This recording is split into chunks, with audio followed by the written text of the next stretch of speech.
Hello, everyone, and good evening from India. And good evening, good morning, good afternoon, wherever you are in the world. And thank you for joining in. It's an absolute delight to be with everyone.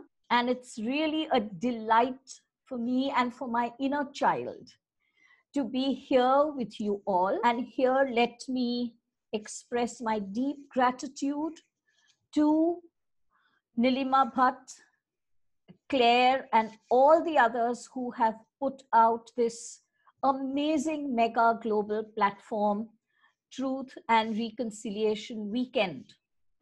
If you have not registered for the others, I do invite you to please go on to their website, truthandreconciliationweekend.net, and please look at the other modules that they are offering over this weekend.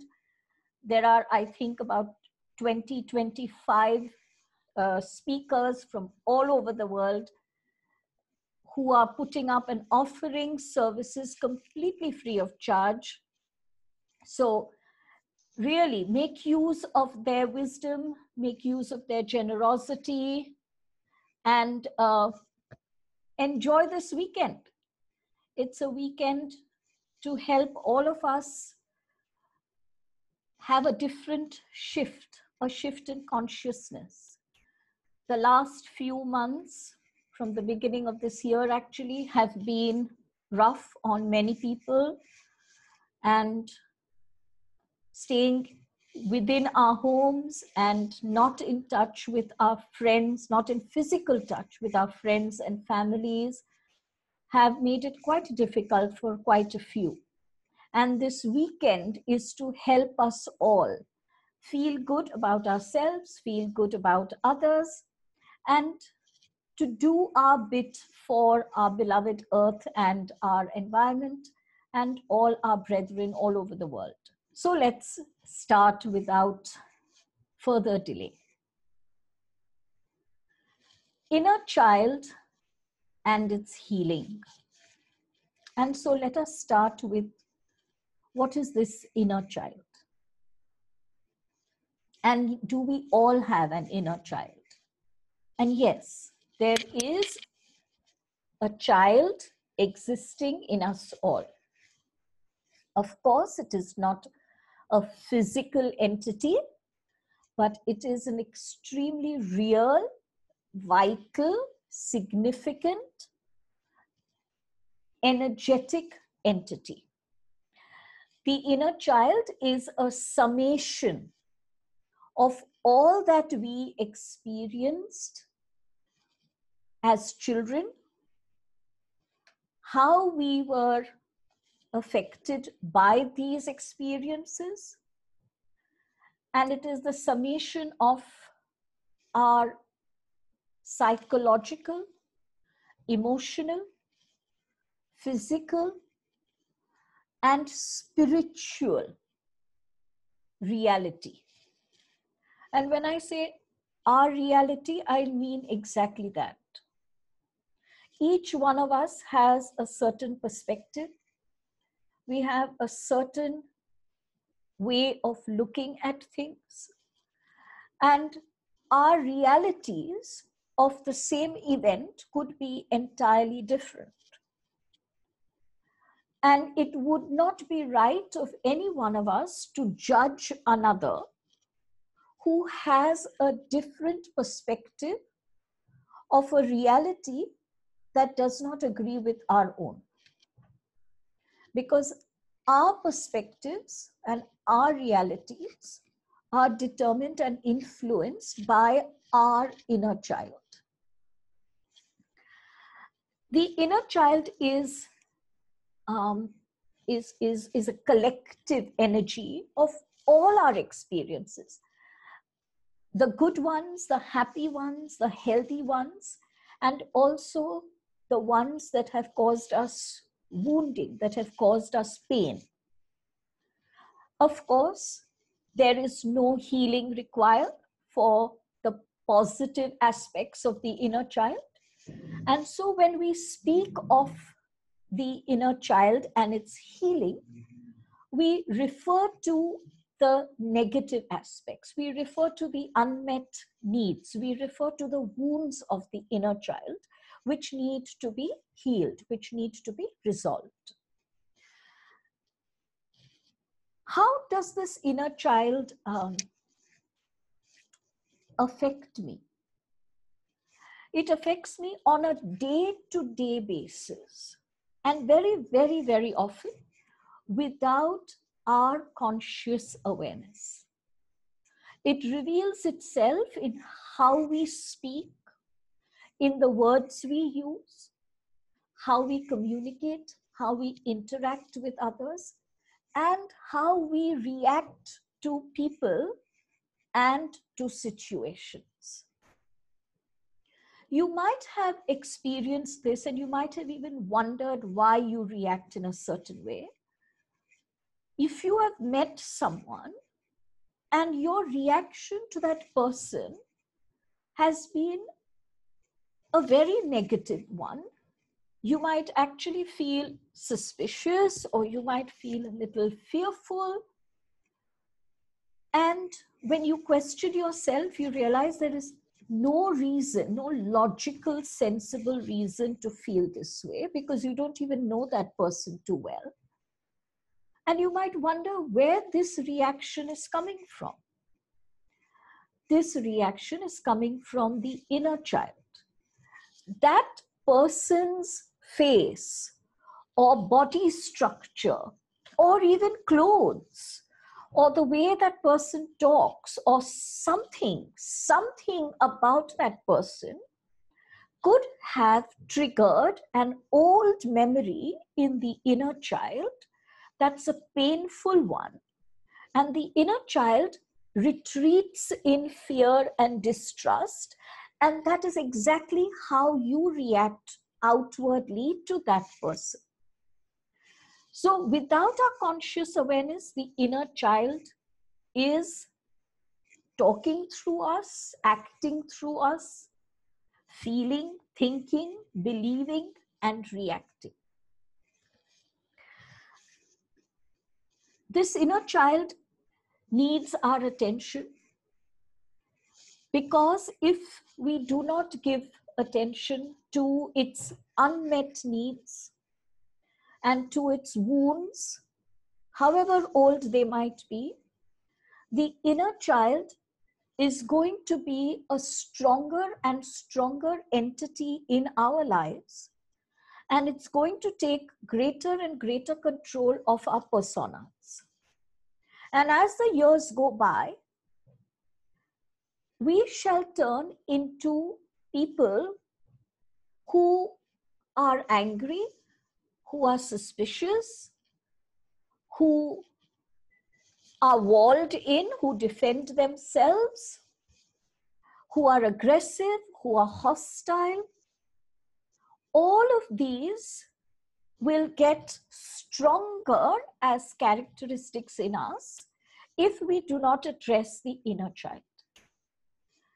Remember, friends, forgetting the pain is only something that we want to make ourselves believe we can do. We cannot forget the pain. Yes, we try to suppress it. Yes, we might try our level best to deny it, but we cannot forget it.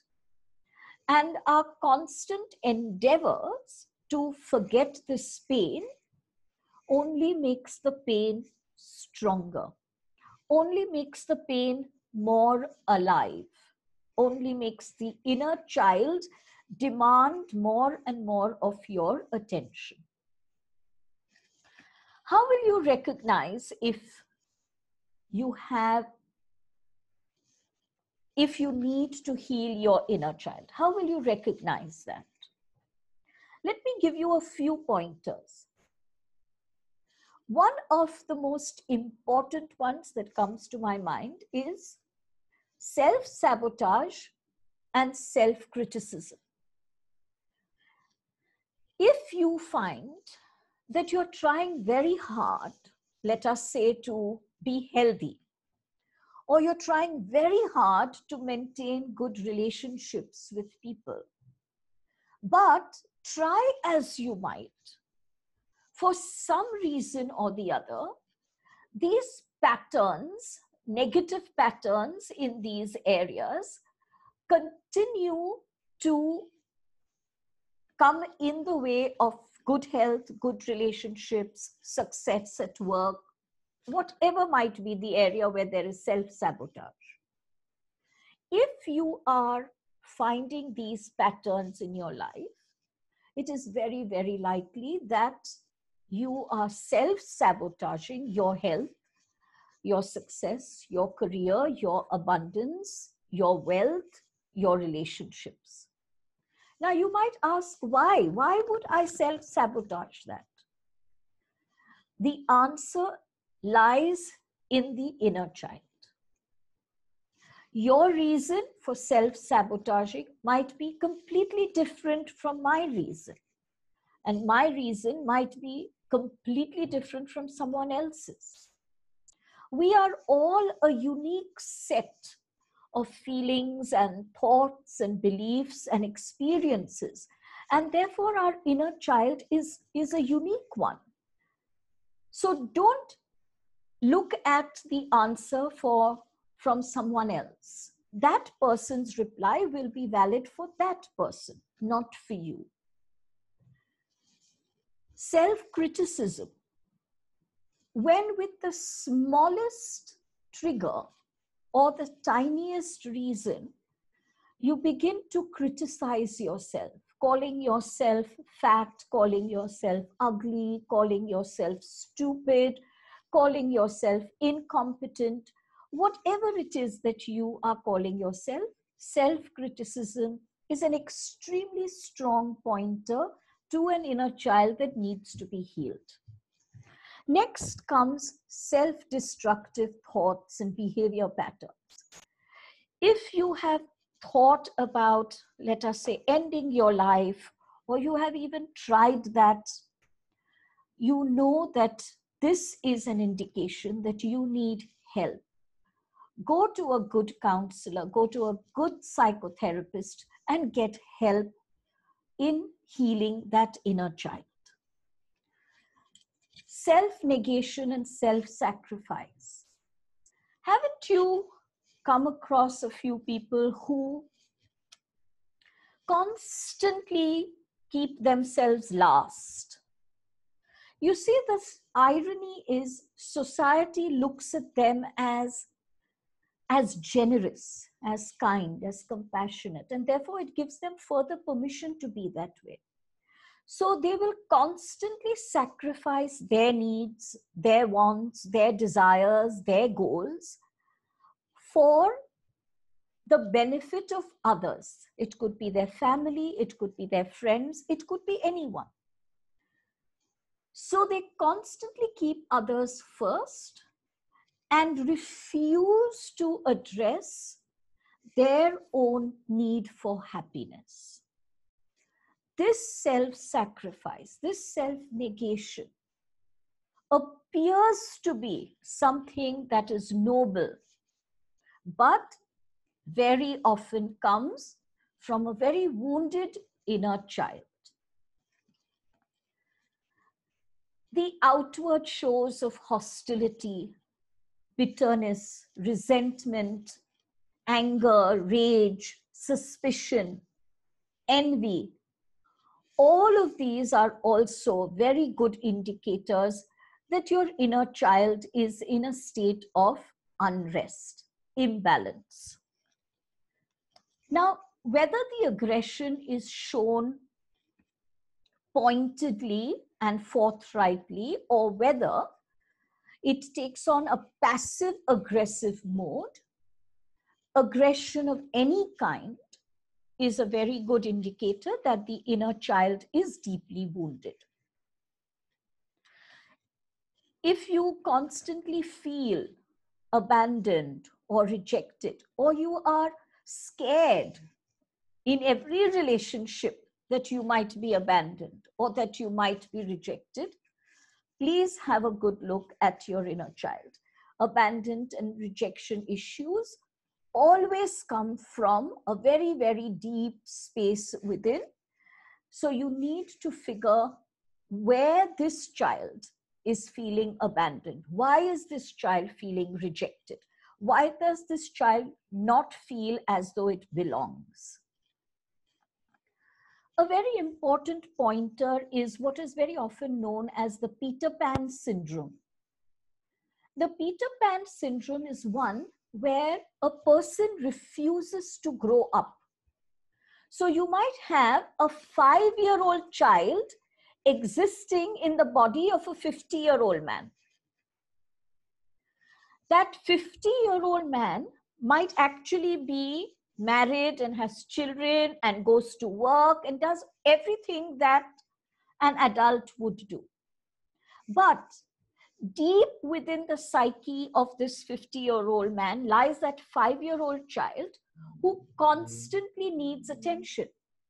So the adult is constantly, without their realizing, but constantly putting the responsibility, I might even go so far as to use the word burden, putting the burden of their happiness, of their health, of their success, of their well-being on someone else. So the Peter Pan syndrome is when the child wants to be constantly looked after and does not want to take responsibility themselves. They're constantly looking for ways and means to pass on the responsibility to someone else. And if the opposite person refuses to accept that responsibility, the person going through this Peter Pan syndrome will get very, very angry, like a petulant child throwing a tantrum. So if you can honestly look at yourself and ask yourself if you are Peter Pan, then please address the inner child. Of course, we all know that anxiety, depression, fear, insecurity, feeling unsafe, all of these are very, very, very strong emotional indicators that the inner child is in pain. Those who have antisocial behaviors, now whether it is a child that is constantly bullying someone or being aggressive or stealing, or whether it's an adult with antisocial behavior patterns, both of these need very, very deep work with a psychotherapist in order to heal the inner child. Addictions of any kind, smoking, drinking, drugs, food, sex, shopping, all of these are addictions. Now, when I say addiction, what do I mean? There are those who smoke maybe 10 cigarettes a day. But if on a certain day, they don't get those cigarettes, it doesn't really bother them. That's not an addiction. They don't need that cigarette. Or the person who is used to drinking 2 or 3 shots of whiskey every day, but when he doesn't get it, it's okay. That person doesn't go into any imbalanced or agitated state, then that's not an addiction. So an addiction is when you compulsively need something, when your actual physical functioning is deterred or hindered because that item that you're addicted to is not available. Every addiction is a person's escape route running away from inner child wounds. Every addiction. Why does one person take to drink and another person take to cigarettes? A, the social permission given, which means if you grew up with friends who are smoking, then that's what you will permit yourself to do. Or if you saw your parents drinking, then that's what you will permit yourself to do. So social and familial conditioning, social and familial permission. You just veer off into that. And also, of course, what is readily available. If alcohol is more readily available to a person than, let's say, a drug, then that person will go towards alcohol.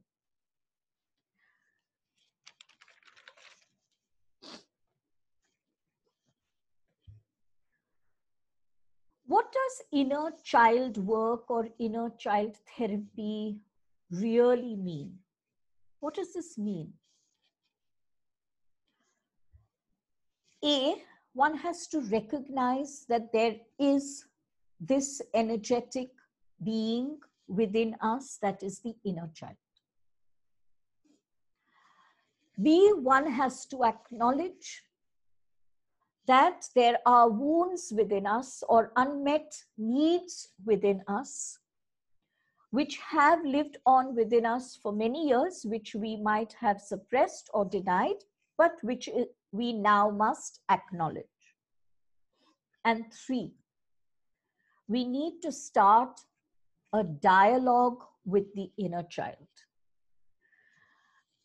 When I start on inner child work with my clients, I find very, very often that a large number will come to a certain point in their spiritual counseling with me where suddenly fear grips them and they want to stop the sessions. So they actually, with the universe, co-create circumstances like ill health, or they get suddenly very busy and they have to keep canceling sessions. As soon as I see these happening, these patterns, I know that there is a resistance. Now, why does this resistance take place? When you are in dialogue with your inner child and reach a point of unraveling for yourself, exposing the inner child with its very, very deep wounds, the human system that is geared to actually protect us goes into a state of defense and says, no, what we are going to unravel is going to be very painful, and now I have to protect this person. So when you find resistance to dialoguing, conversing, healing your inner child, give yourself a little bit of a break. But don't stop the therapy, don't stop the counseling process. Give yourself a break from the actual inner child work and shift for a very short time, shift to acknowledging, recognizing, and voicing your fears.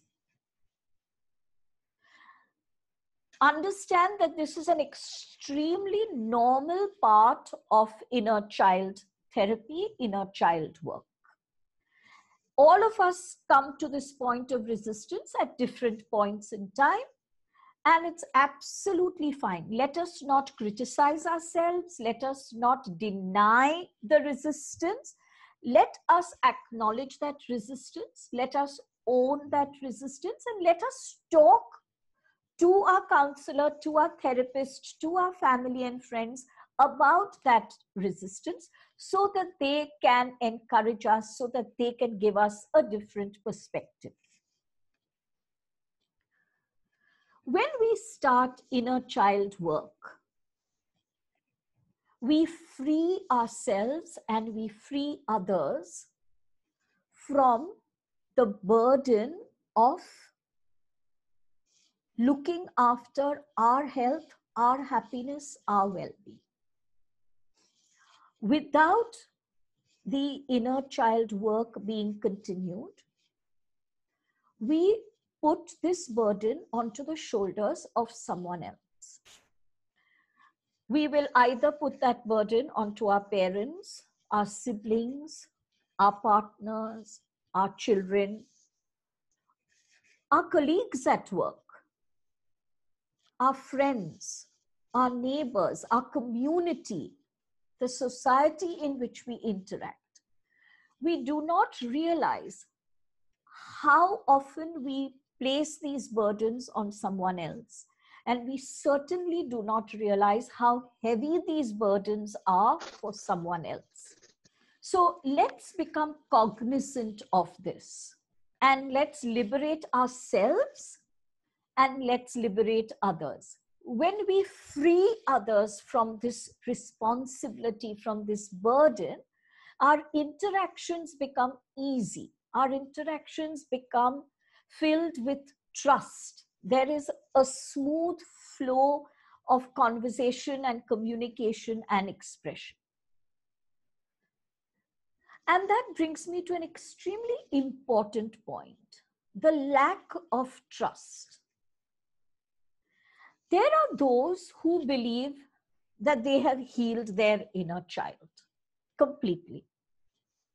But when they actually authentically study themselves, they realize that they are extremely distrustful or suspicious of either everyone or a few persons. Now, it doesn't make a difference whether you are suspicious or distrustful of all or some. Suspicion and distrust means that you have not healed your inner child. Suspicion and distrust means that you are blaming another for the wounds that you have. It means that you have not moved into the place of self-responsibility. It means that you are holding someone else responsible for your happiness or unhappiness, for your abundance or poverty, for your success or failure. What are these unmet needs that we are talking about? All of us need to be loved.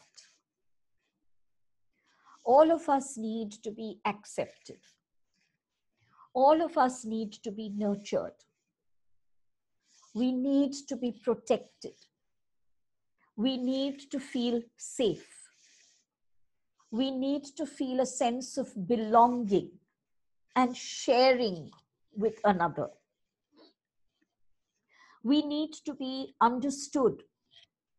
We need to be heard. These are some of the unmet needs of the inner child. We may not all have all of our needs unmet, but it is certain that some of these needs will lie unmet. Why? Why have they not been met? Let's look at this from a parental point of view. Most of us are blessed that we've had parents who were kind and supportive and generous and encouraging. And yet, with all of that, some of the needs lie unmet. Those whose parents have been less than loving or just not available for some reason, or have been harsh or cruel or abusive, a large number of their childhood needs, basic childhood needs, have not been met.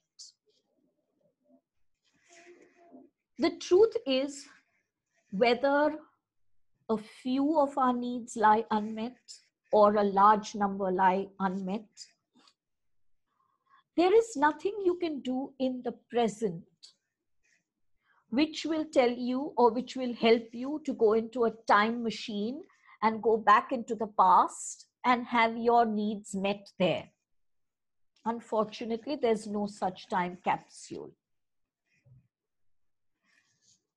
What you need to do is to be the parent that you would have liked to have.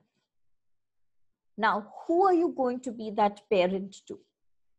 Yes, to your own child, certainly, but what I'm really referring to is be the parent to your inner child. Be the kind of parent you would have liked to have when you were 3, when you were 4, when you were 5, when you were 6. Our inner child is formed almost entirely by the time we are about 7, maximum 8 years old. And by the time we hit puberty, which, as we all know, is now getting sooner and sooner with every generation. By the time we hit puberty, the inner child is completely formed. As an energetic being, it is as real as you are. That child needs you now to be present for it. The word inner child is very pertinent. It's a child that is requiring love and nurturance and guidance and protection and understanding. It's not an adult. An adult has the ability to make sense of a situation. The child lives in the realm of emotion. And the child does not have the sensibilities that have developed enough in order to make sense.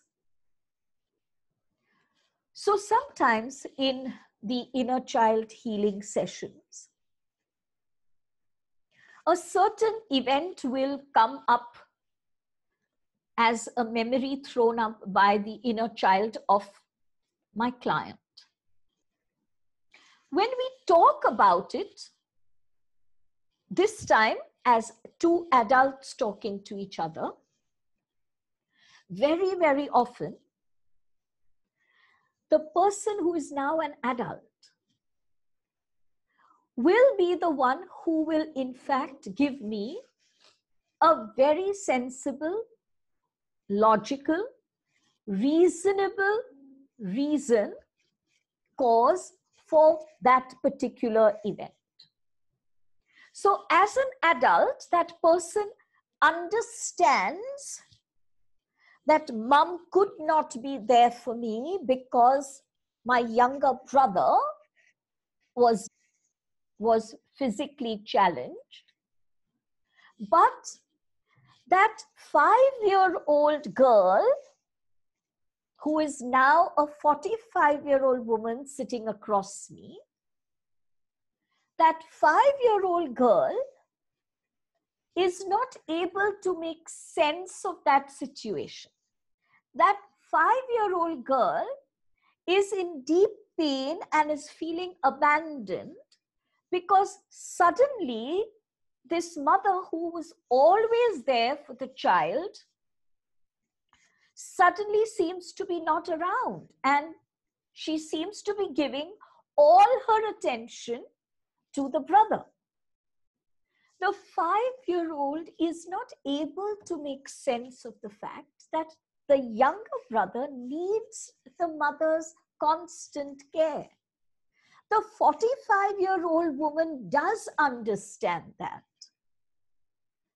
Now, that understanding is very vital when we are healing the inner child.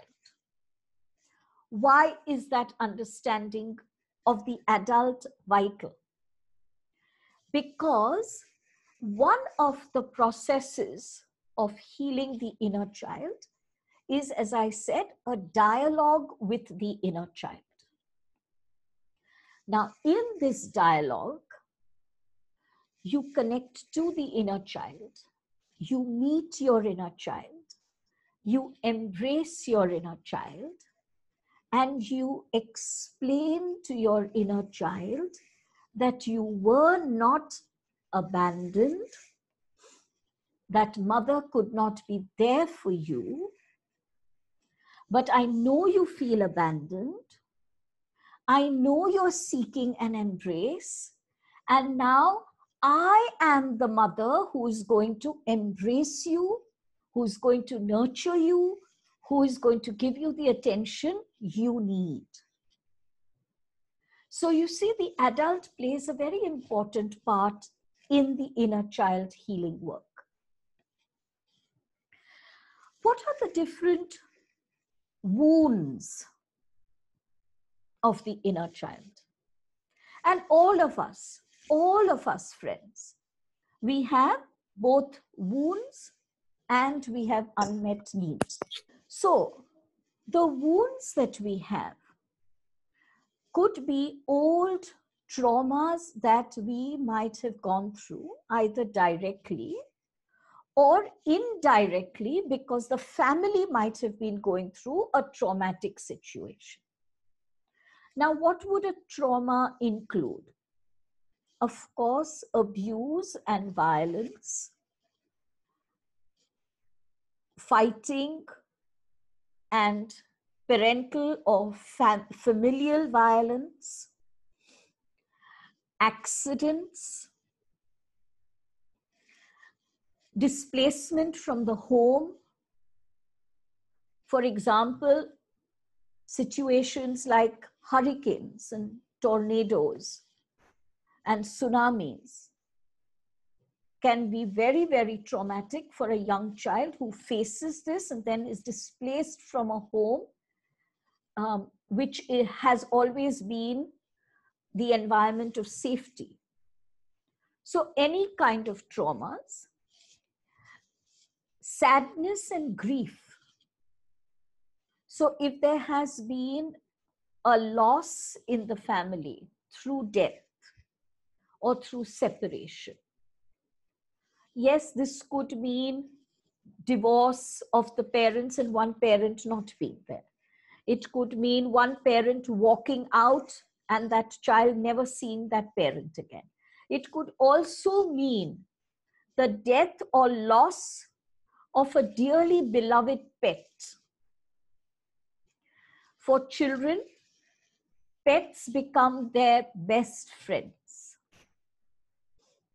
And the grief and sadness is as acute as when they would lose or be separated from their best friend. There could also be what I call disappointments. So here the grief, or there's no grief which is that deep, there's no trauma, but it's definitely a disappointment. For example, I will hear words like, I wish my father had been around more. I wish my mother had more time to spend playing with me. I wish I hadn't gone to a new school because I was so happy in the old one. All of these are disappointments. Understand that just because they don't seem as severe, it doesn't mean that the wound is any less in the inner child. In fact, many times, I don't see any trauma because the person has had a relatively happy life.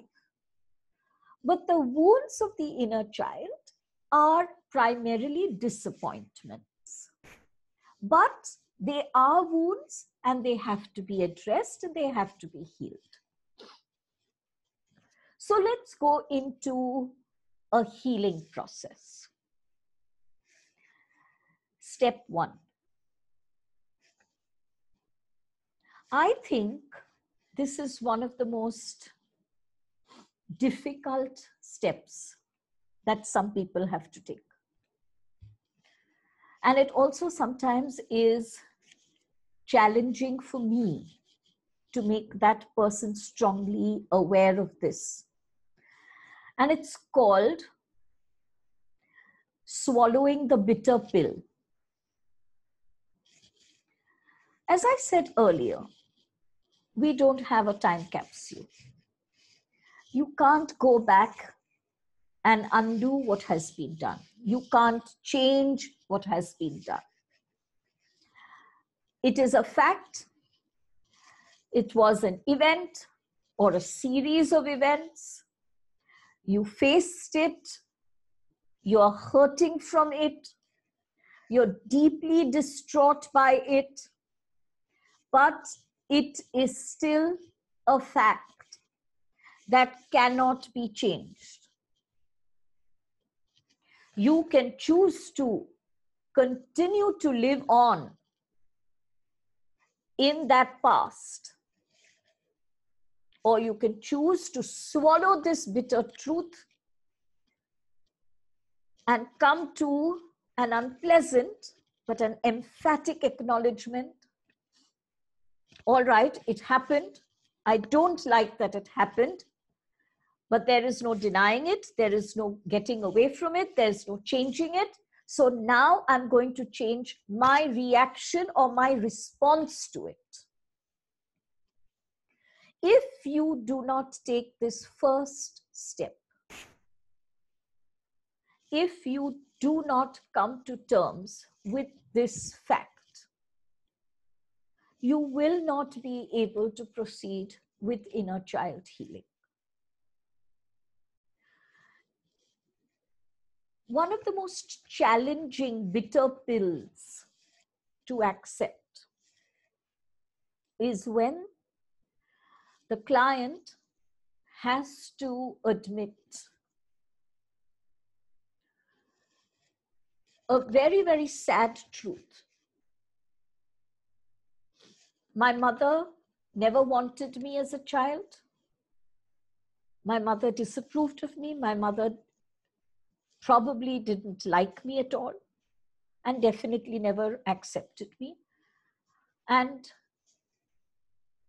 you have to accept that however old your mother might be, your father might be, your sibling might be, if there are certain negative emotions that the other person is harboring towards you and is refusing to change,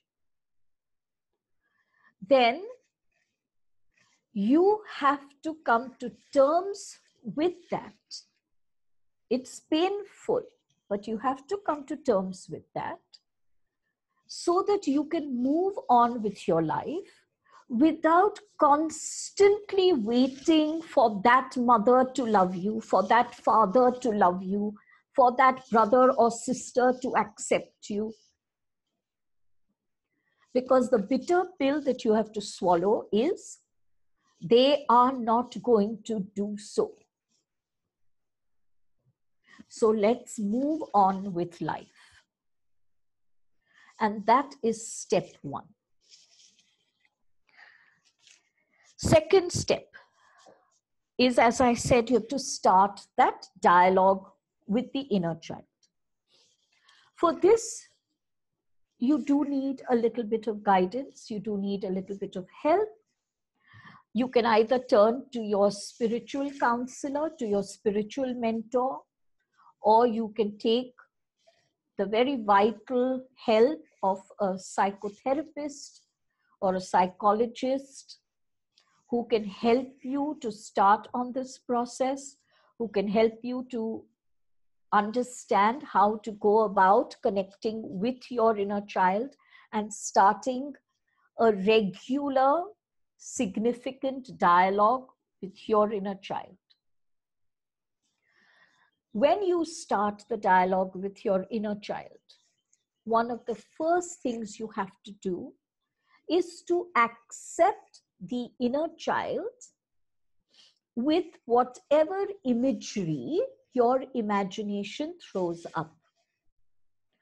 So many have come to me quite perturbed. Why is my inner child a boy when I am a girl? Is there a problem with me? Do I have a sexual identity issue here, Elle? Of course not. That's not what it's all about. We'll figure in the days to come, in the sessions to come, why your inner child is showing itself to you as a boy, but it's absolutely natural. So do not have preconceived notions that your inner child will look a certain way, or will look like you, or will be dressed like you, or will be of the same gender. Please don't have any of those preconceived notions, because they will come in the way of your connection with your inner child. The third step, and this I believe is very vital to any healing. There is a spiritual reason. There is a soul-based reason why we choose the life experiences that we do. Very, very often when I am creating the soul charts for my clients, the inner work that we are going to do suddenly becomes so clear and becomes so much more effortless, because the client understands why I have chosen these life experiences.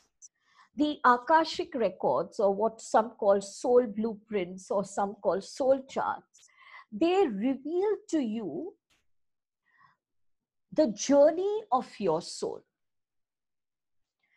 And the soul might have journeyed on a certain path for a certain while, and now in this current present wishes to make shifts and changes, and needs other people to support these shifts and changes. And these other people become our soul contracts.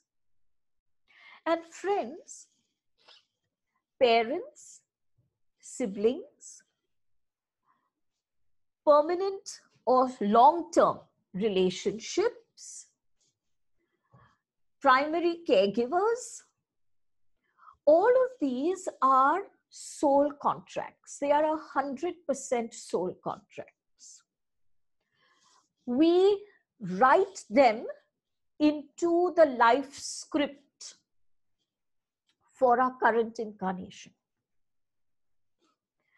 We not only write them into our lives, we also write the role that they need to play in our lives.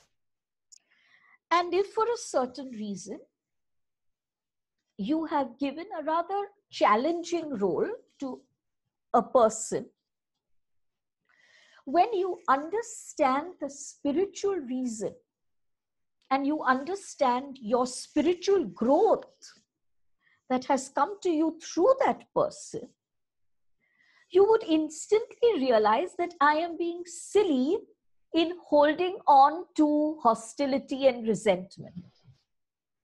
Because why would you hold on to hostility and resentment if that person has honored their soul contract and has pushed you, encouraged you towards your spiritual growth?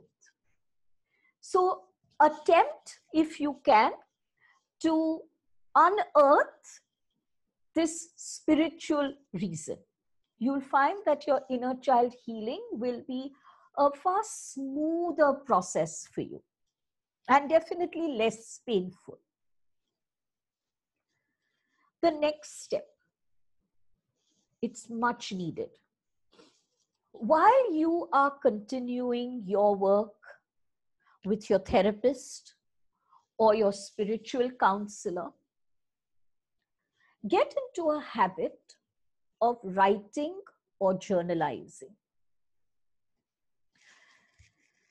I went through a 3-year inner child healing process. That doesn't mean that it's over and done with even now, right? But those 3 years were very, very painful and very, very challenging, because a lot of stuff that I had suppressed was now being given permission to reveal itself to me. What I would do is to go off to my club, which is situated at the banks of the sea. And I would sit there with a huge bowl of noodles. One needs carbs when one is doing inner child work. I'd sit with a huge bowl of noodles and a bottle of beer. And my pen and my book. I can't begin to remember how many books I have filled, but I would write and write and write while the tears were flowing and while the beer and the noodles were being ingested. And I'd sit there every day for at least 2 to 3 hours writing and journalizing. Initially, this process of writing and journalizing seems difficult because you've not done this kind of work before, probably. But as you proceed every day and you refuse to give up because the initial stages seem a little difficult, there comes a time, and not very long down the road, when suddenly the door that seems to be shut by the inner child opens up, and you are suddenly writing, and memories are coming up that you didn't even know you remembered. And you know you are having a dialogue. It's like you are talking to someone down there in your gut. This is you who you are conversing with. You're connecting to yourself. You're connecting to your psyche. And the act of writing just allows a flow, a very effortless flow. Don't bother about the language you're using, the words you're using. Don't try and grammatically construct your sentences all perfectly. Let it flow. Let it flow. When you start journalizing, there are 2 stages, and there is no first and second stage, and they can keep shifting. There are times when you talk to your inner child, when you want to say something to your inner child, and then there will be times when you'll start writing and you become aware that your inner child is talking to you. And your inner child is talking about how it felt and how sad it felt, how wounded it felt, how angry it felt. The inner child might feel the need to blame someone. Allow the inner child to write in blame if the child wants to. Don't stop that flow. But once that writing is over, embrace the inner child and make the inner child understand that there is no one to blame, that someone did what they did out of their lack of awareness or out of their own deep inner pain, and that there is a spiritual reason for this event or events. And so there's no one to blame. The inner child is not to blame, you are not to blame, and no one else is there to blame. The inner child may not want to hear this, but repeat it constantly. Because while repeating that constantly to your inner child, you yourself are moving from blame to self-responsibility for the healing. Remember, friends, when you continue to blame someone, the inner child healing does not proceed.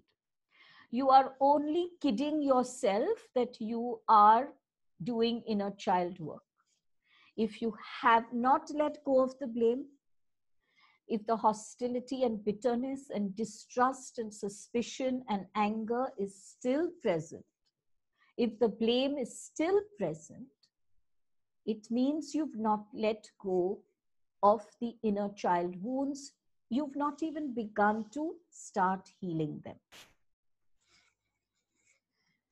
During the course of the journalizing process, what is very effective also is letter writing. Deep in our DNA, we have been conditioned because of so many generations that express themselves through writing letters. We have been conditioned deeply in our DNA to express our feelings in writing. And it's easier to do that than facing someone and saying them aloud. And I am certainly one of those. I find it much easier to write. And even now, there are times when, if the trigger is strong enough and I wish to communicate very deep emotions, instead of suppressing my emotions because I am unable to talk of them, I will write an email or I will send a WhatsApp message, even though it's very long. But it helps me to express and not suppress. Because one thing I learned in those 3 years of inner child therapy is that the inner child wounds had become stronger with each passing year. And that when I started the process of healing, I began to see that the wounds, if I had only addressed them earlier, if I had only allowed myself to communicate my pain, these wounds were really not that challenging. But I had made them challenging because I had denied them and I had suppressed them. So letter writing is a lovely healing tool. And when I tell my clients about this, I tell them when you're sitting to write that letter, don't predetermine who is writing to whom. Let your pen touch the paper and you will find that sometimes without your conscious predetermination, you are writing a letter to your inner child, and on other days, your inner child is writing the letter to you. In fact, a client of mine would share these letters with me, and she is a writer. And these letters were so beautifully written that I've been encouraging her to delete a few of the very, very personal references and to actually publish a book, because there's a beautiful, connected, emotionally embracing book right there. She's not very happy about that suggestion and has said, maybe sometime in the future. But you might be happy to read what you are writing. And not happy to read because some happy news is going to come up, No, you are happy to read this because suddenly, after so many years, you are expressing who you authentically are. You know, friends, when we are in the suppression mode and when we are in denial mode, and believe me, I know that mode. I lived in that mode for so many years. And looking back on those years, I realized how inauthentic I was as a human being. I can see so clearly the different masks that I wore. I was really disguising myself and hiding myself from the world, but from me. Because that inner critic was constantly telling me that you are this horrible person, and if anyone really knows who you are, you will not be liked. So you can see how strongly the suppression and the denial creates a completely false person. And your life becomes so inauthentic. So start on this letter writing as also part of the journalizing process. Do not end a single session of writing without embracing your inner child. Imagine that your inner child is seated with you.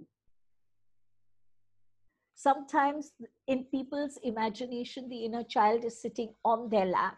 Sometimes it's sitting next to them. Sometimes it's sitting opposite them. And sometimes I am told by my clients, I can see my inner child, but it's refusing to come close to me.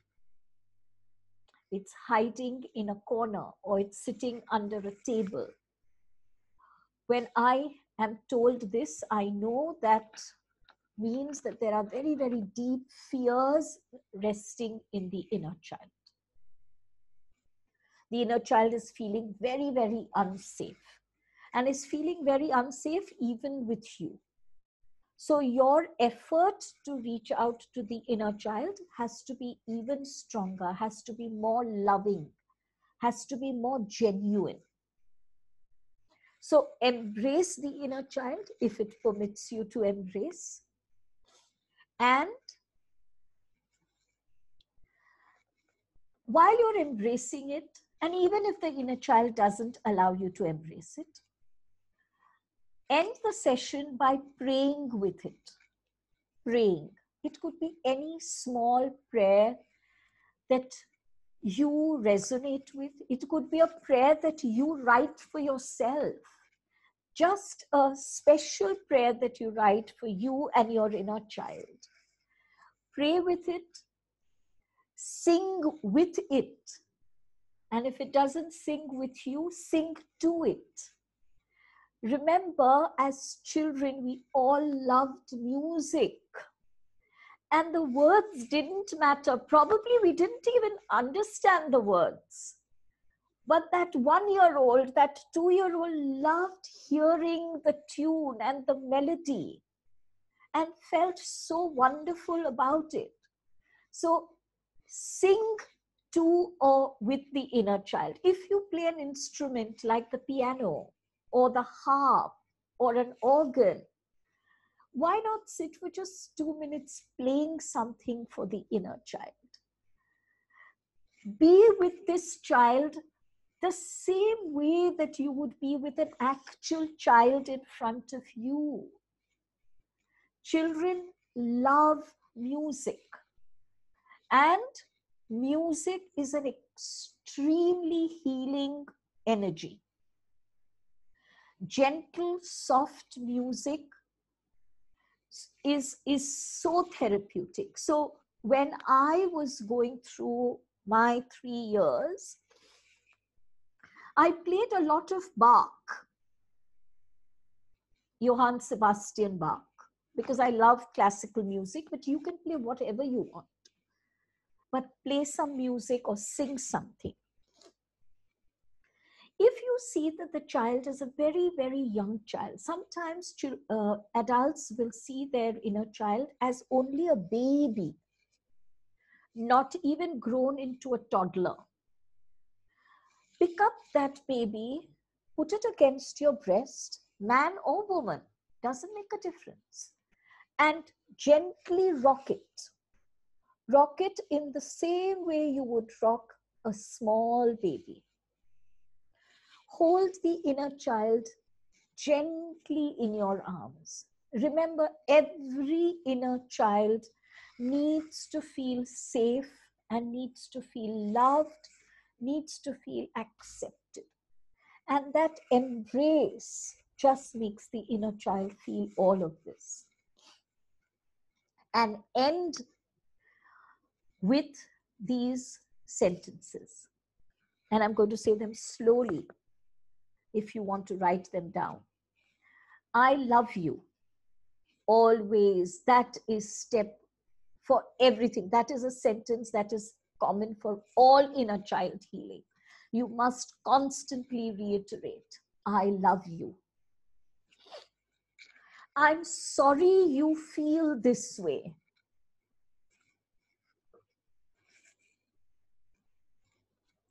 Don't try and tell the inner child that what you're feeling is rather silly. Of course, this didn't happen. Just because you as an adult have a different point of view, your inner child is in pain. Don't go into that denial mode. So I'm sorry you feel this way. I hear you. I'm shocked at how many of us feel unheard. It's as though even as we grow up as adults, we just feel unheard, that I'm saying something, I'm telling something to someone, but that person just doesn't hear it or doesn't want to hear it. So I hear you. And last, I'm here for you. You are not alone. Because for so many years, the inner child has felt alone, as though no one has been there for the inner child. So I'm here for you. You are not alone.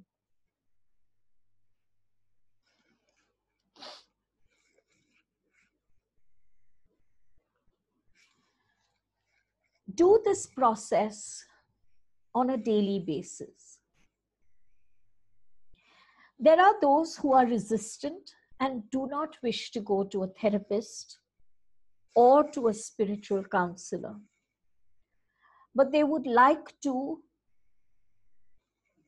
attempt the healing on their own. And I say, hats off to you. Please go ahead. Please attempt it on your own. I'm giving you some of these tools. Use them. They're not difficult. Unless there is extremely deep trauma, very, very deep, or very, very deep abuse, then you do need a therapist. But if that is not present in your life and you are blessed, then of course try to heal your inner child on your own.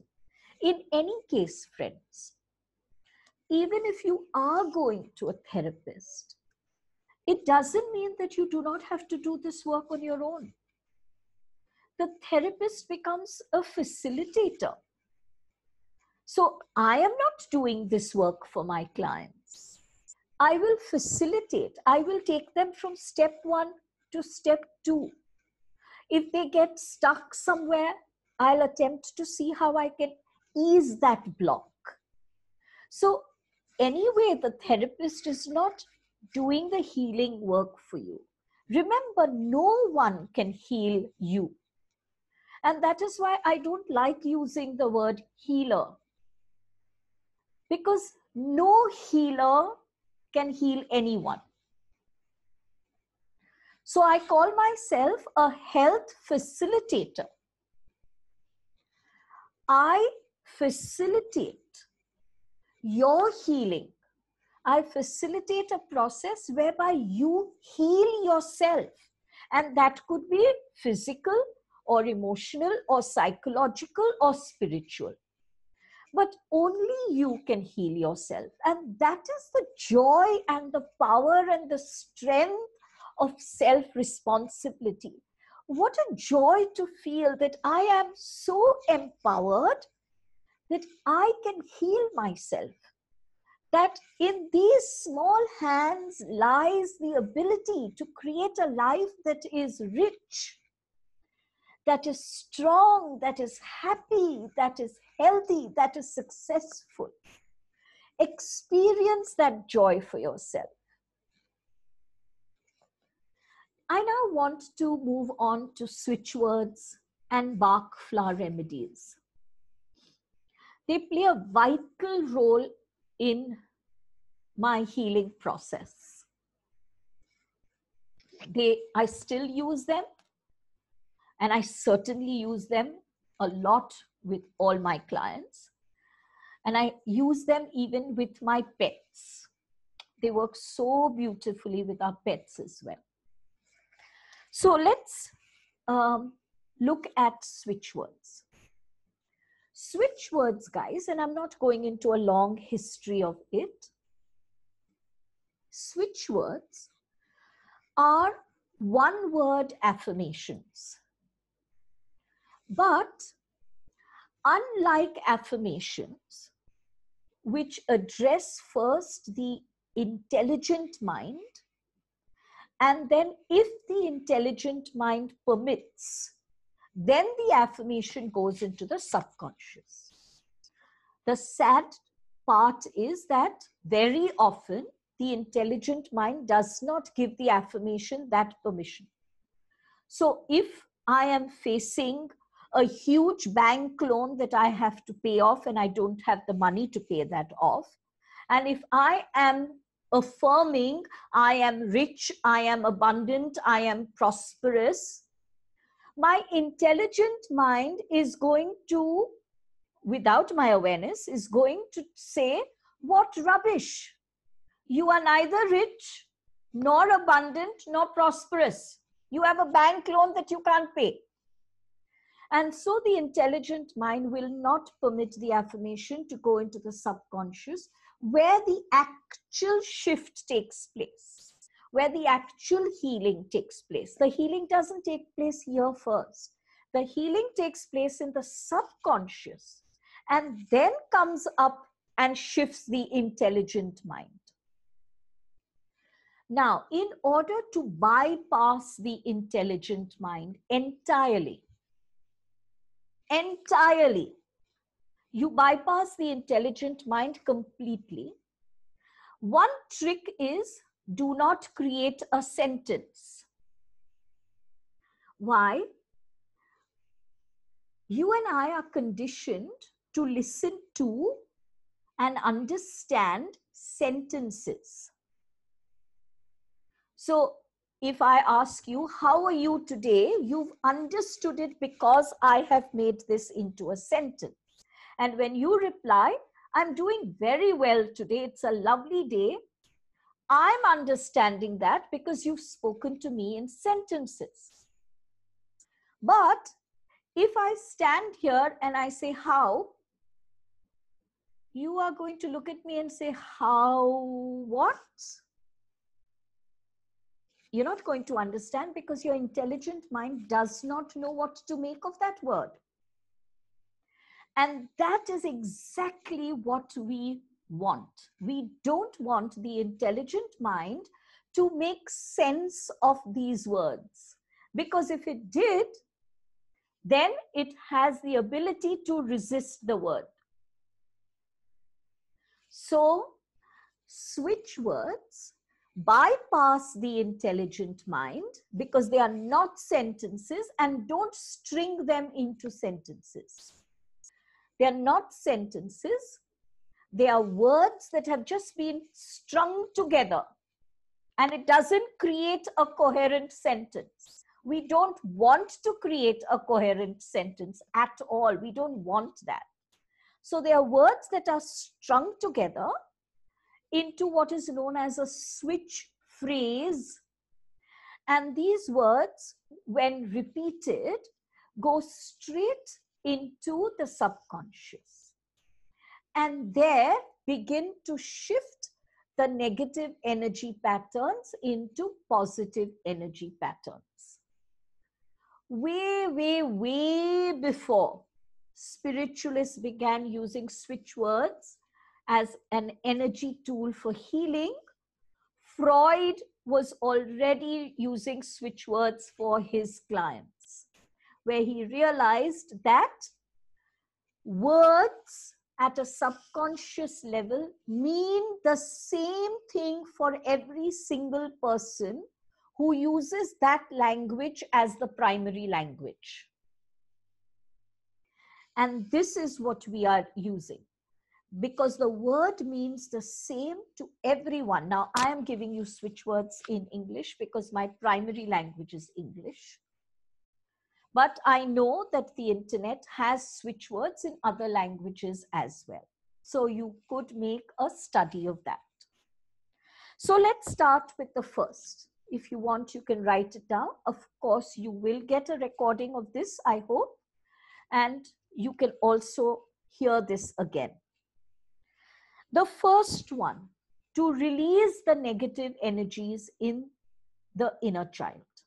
So the inner child is angry, or the inner child is sad, or the inner child is envious, or the inner child feels the need to tell lies.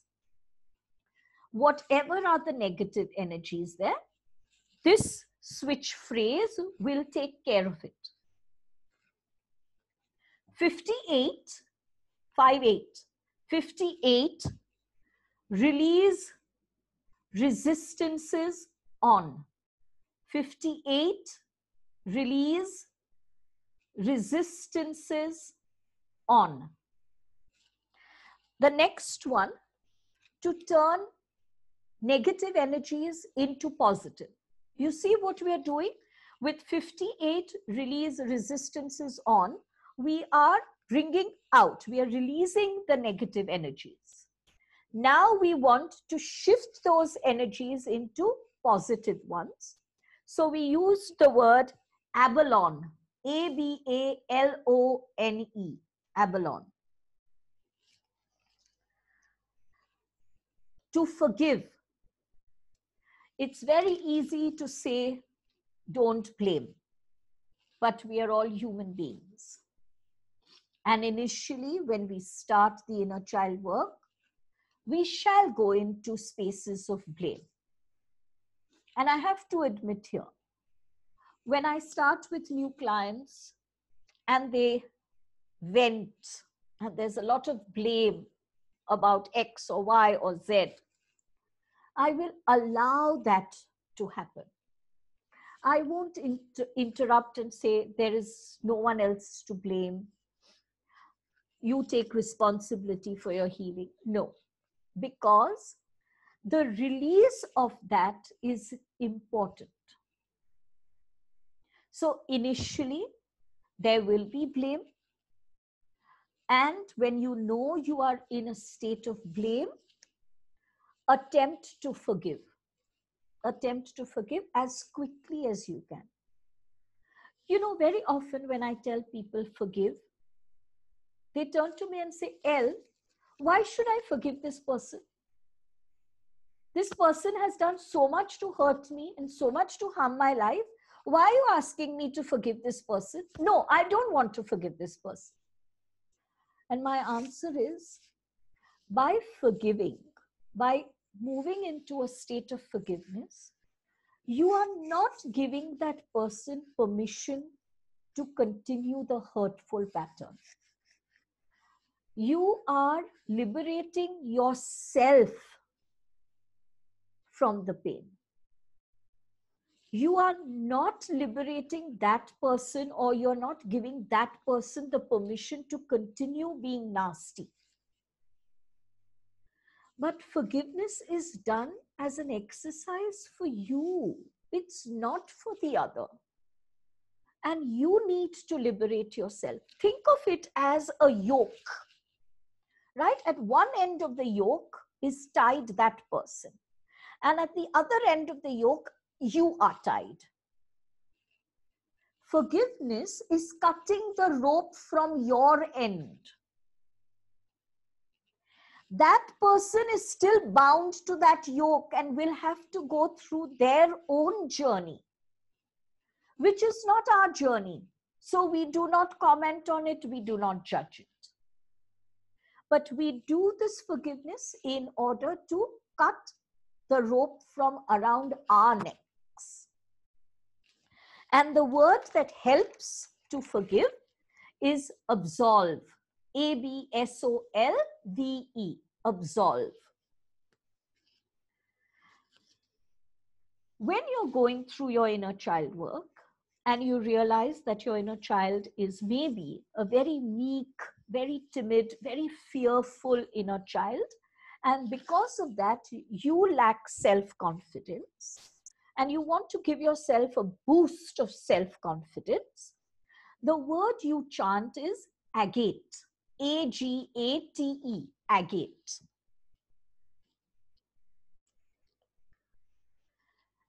Remember, I told you there are times in the inner child healing where you come to a place where you know that now you will enter a zone of very deep suffering. And sometimes that scares you. To help you through that stage, to help you to dispel the deep suffering and the fear of the deep suffering, you use the word agrimony. Agrimony, A-G-R-I-M-O-N-Y.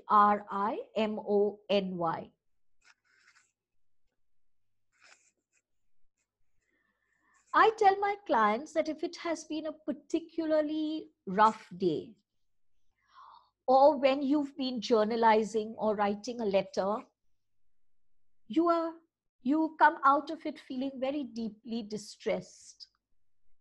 Then I tell them at those times, chant these two words: alone, joy, A-L-O-N-E, alone, joy, J-O-Y. It shifts you from a space of emotional distress to a space of optimism and hope.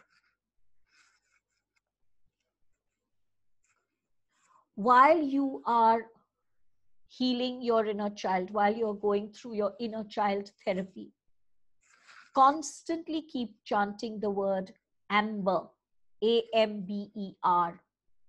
Amber is a lovely word to heal your emotional wounds. You can also wear amber. It really helps in healing the wounds. You can wear amber as a bracelet or as a ring or as a pendant, however you wish to. If your inner child is very, very angry and you know there is a rage within you, then the word blue, B-L-U-E, blue is the word that dispels anger. It's an interesting one because very often anger leads to hypertension and high BP. And the word blue is a very good word to chant if you are suffering from hypertension. Sometimes, even though you try to release something, you are using the word absolve in order to forgive. You're saying alone, joy. You're doing everything, but some situations just seem stubborn and you're not able to release them. You're not able to let them go. At those times, use the words drop, gone. Drop, gone. D-R-O-P-G-O-N-E. So it's you're commanding your subconscious, drop it and let it go. So drop, gone. If the inner child is very, very, very scared, So if there has been history of abuse and violence, sometimes when I'm healing the inner child of a client, suddenly my ears will feel very, very painful. And I'll turn to the client and say, were there very loud sounds that bothered you when you were a child? And there has been no, not even a single time when the person has said no. Loud sounds, sometimes like bombs dropping, sometimes the two parents fighting, right? Just loud sounds which have scared the inner child. And any other deep set fears, or phobias, right, that you might have, chant the words Aspen, A-S-P-E-N, Aspen, Mimulus, M-I-M-U-L-U-S, Aspen, Mimulus.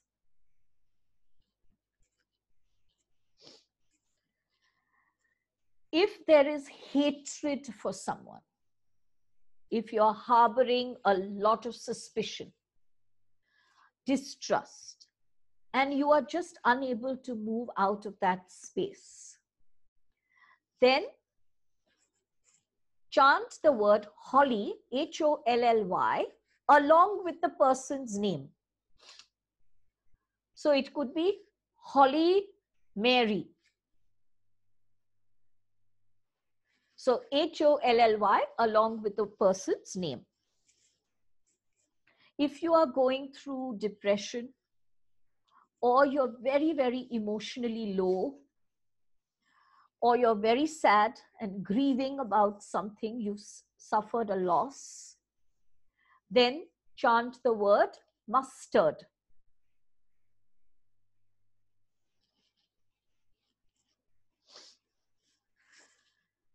One of the most difficult times to pursue with inner child healing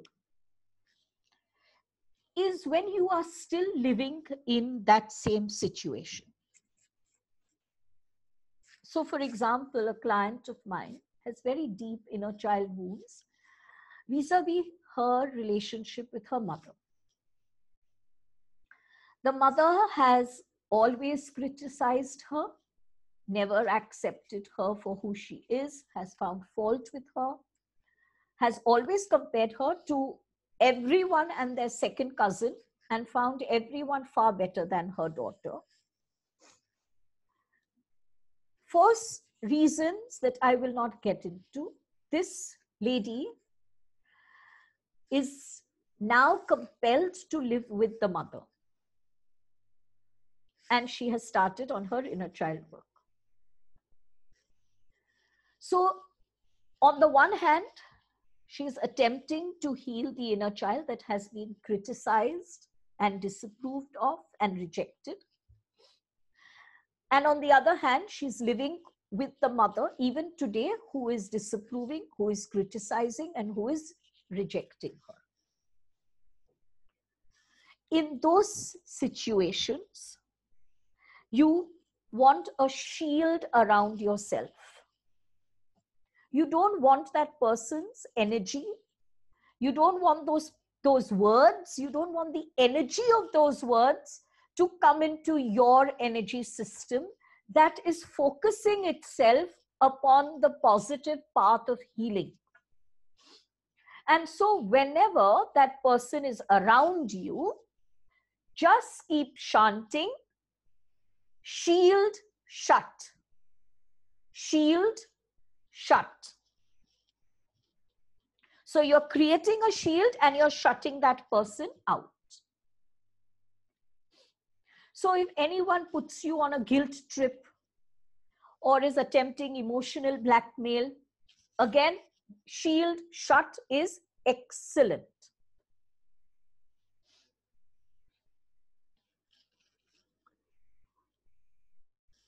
Another word that you can use very well with the word absolve. Remember the word absolve for forgiveness? Along with the word absolve, you can use the word willow. willow, W-I-L-L-O-W, willow. What willow means is that now you are agreeing to stop being a victim. You see, when you continue to blame someone, when you continue to harbor resentment and hostility and suspicion and bitterness, what you're really telling yourself is, I am a victim.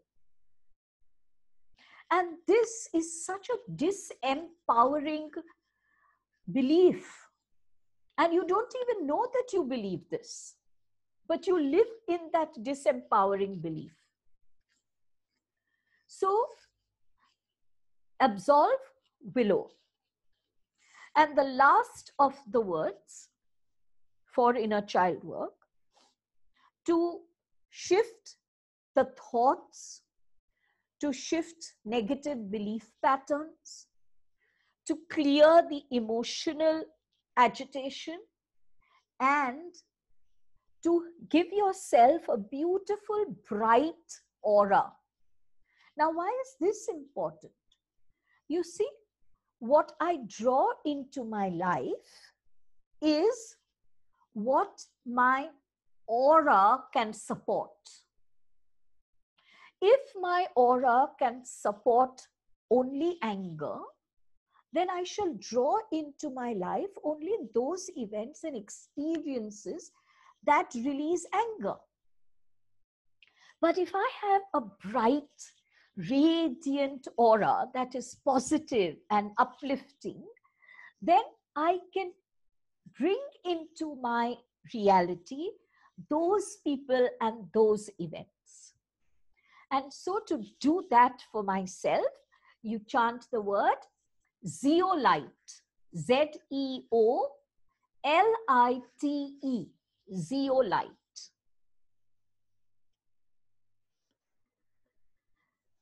Now, friends, you can use any of the words that I have given you and create your own switch phrase. Don't make your switch phrase very long, because then, you know, chanting it repeatedly will become tedious for you. I tell my clients, don't bother to sit and count the number of times you are chanting. Just allow the switch words to be chanted by you in your head space through the day. If you are doing your household work, keep chanting. If you're doing gardening, keep chanting. You are in your car driving somewhere, keep chanting. So you're having a nice, luxurious bath, keep chanting. It's lovely. Just keep chanting this constantly in your mind space. So if you have to chant it constantly, to have such a long switch phrase will become very difficult. So use about 5 or 6 words. At the end of every switch phrase that you make for yourself, add these 4 words. Add, A-D-D, beam, B-E-A-M, laugh, L-A-U-G-H, now, N-O-W. Add, beam, laugh, now. So let's assume you're using the words absolve, willow. So you will say absolve, willow, add, beam, laugh, now. Now, what do these words mean? Add is a word that gives you the power to enhance anything that you're doing. So your healing work is enhanced by the word add. Beam brings a shine and a radiance, much like the word zeolite. Laugh moves you into a space of fun and playfulness. And now, of course, is a command to your inner child and to the universe. I'm not waiting. I want it done now. So make your own switch phrases. Now you will ask, how do I use them? Make a switch phrase for a period of a week or 15 days. Take time, take a couple of days to go through the list and ask yourself, what is it that I want to do first? What is it that I want to start with first for my inner child healing?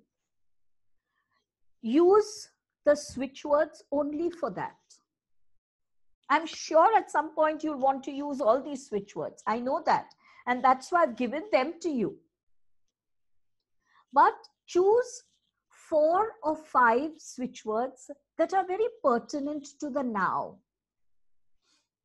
Remember, you're going to add the words add, beam, laugh, now to the end of these 4 or 5 switchwords that you've chosen. All together, that becomes your switch phrase for that week or 10 days. As I said earlier, just keep chanting them in your head space with whatever it is that you're doing, right? There is no right time and right place, and you don't have to light a candle, and you don't have to do it in the middle of the day. You can chant it at night, you can chant it in the day, you can, whenever. The more you chant the switch words, the more effective they are, and the healing is accelerated. After the 7 days or 10 days are done, take a review of how you are feeling and choose another set of 4 or 5 switch words. You may even use just one. That's okay. You decide. And in this manner, you proceed, giving yourself a few switch words to chant for a week or 7 days. Yes, switch words can be written on a piece of paper. They can be put under a water bottle so that you charge the water and drink that water, and it enhances your healing. Of course, you can use the switch words in whatever way you want, but it's not an either or. The chanting is most essential. Then if you also want to write it, you also want to charge your water with it, that is up to you.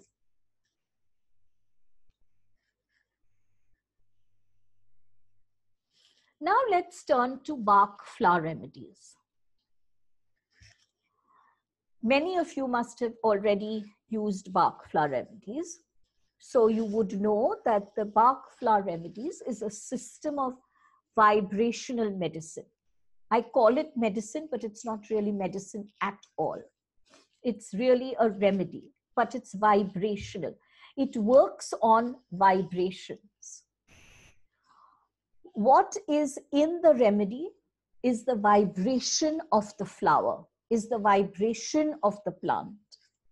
And when you take that remedy, it's the vibrations of that flower or of that plant that work on your vibrational frequencies and shift the frequencies. So if your vibrational frequency is one of anger, then the appropriate Bach flower vibration will shift that frequency, and instead of the frequency being one of anger, it will turn to one of forgiveness, or to one of love, or to one of peace. Though Bach flower remedies are best had and taken into the system, because then they very quickly shift the vibrations, there are those who may be taking already a lot of medicines for whatever reason and don't wish to take the Bach flower in. I tell them, don't worry about it. You can apply the Bach flower. So you can apply it on the palms of your hands. You can apply it on the soles of your feet. Apply it at the back of your neck. Apply it on your temples. Apply it to the inner part of your wrists. If there is a certain part of your body that you know is diseased, and you are aware that it is diseased because of the inner child wound, then you can also apply the Bach flower remedy to that part of your body. If you use face creams,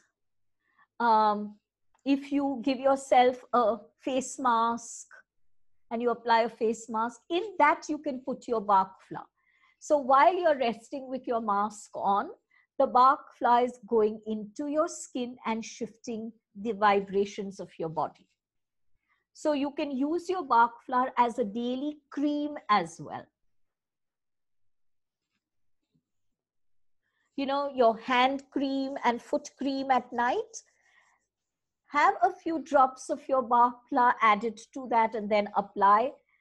There are so many energy wheels on the palms of our hands and on the soles of our feet.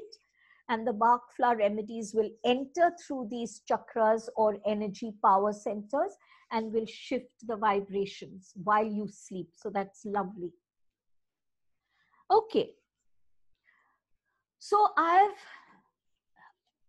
made 10 categories, which are very, very effective and very significant for the healing of the inner child. The first category is vulnerability. And I think I've put that as the first category because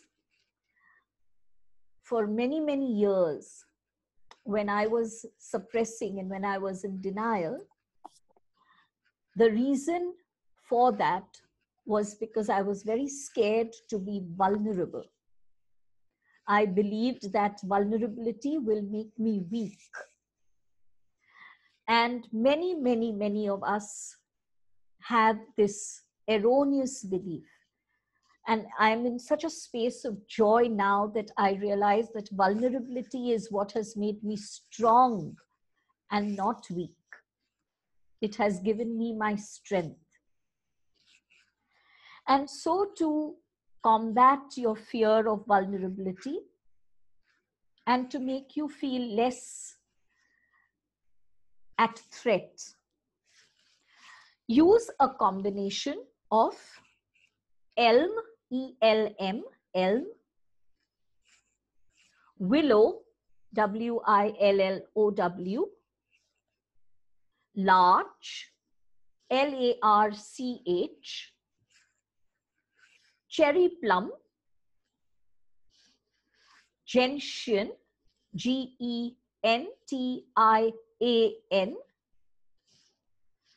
and gorse, G-O-R-S-E. So you can buy these as separate remedies and add equal quantities of each. Put a few drops, about 4 to 6 drops into half a glass of water. And that is one dose. You need to have about 4 or 5 such doses in the day.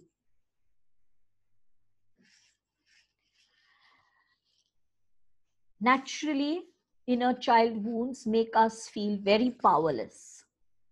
And please remember, friends, very, very, very often, more times than not, in fact, a show of aggression comes from a person who's feeling very powerless.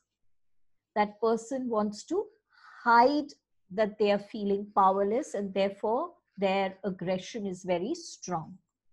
So for powerlessness, or if you feel powerless and you're very timid and you're very, very shy and meek, then this mix is very good for you.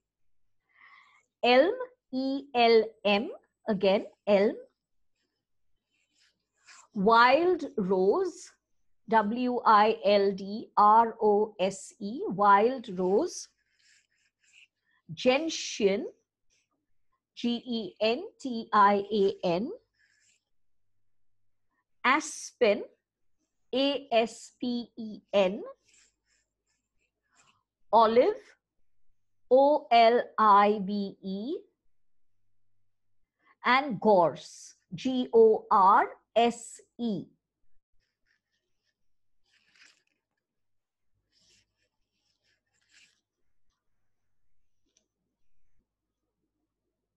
Because of our wounds, we often feel very insecure. We don't feel safe. If you are feeling that, or if at any time you feel that, you can have this mix. Gorse, Gorse, wild oat, Wildoat, wild oat, mustard, Mustard,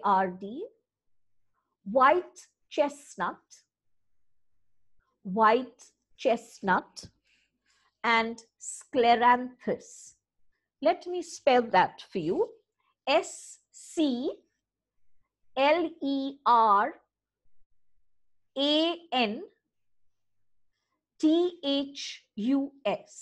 scleranthus.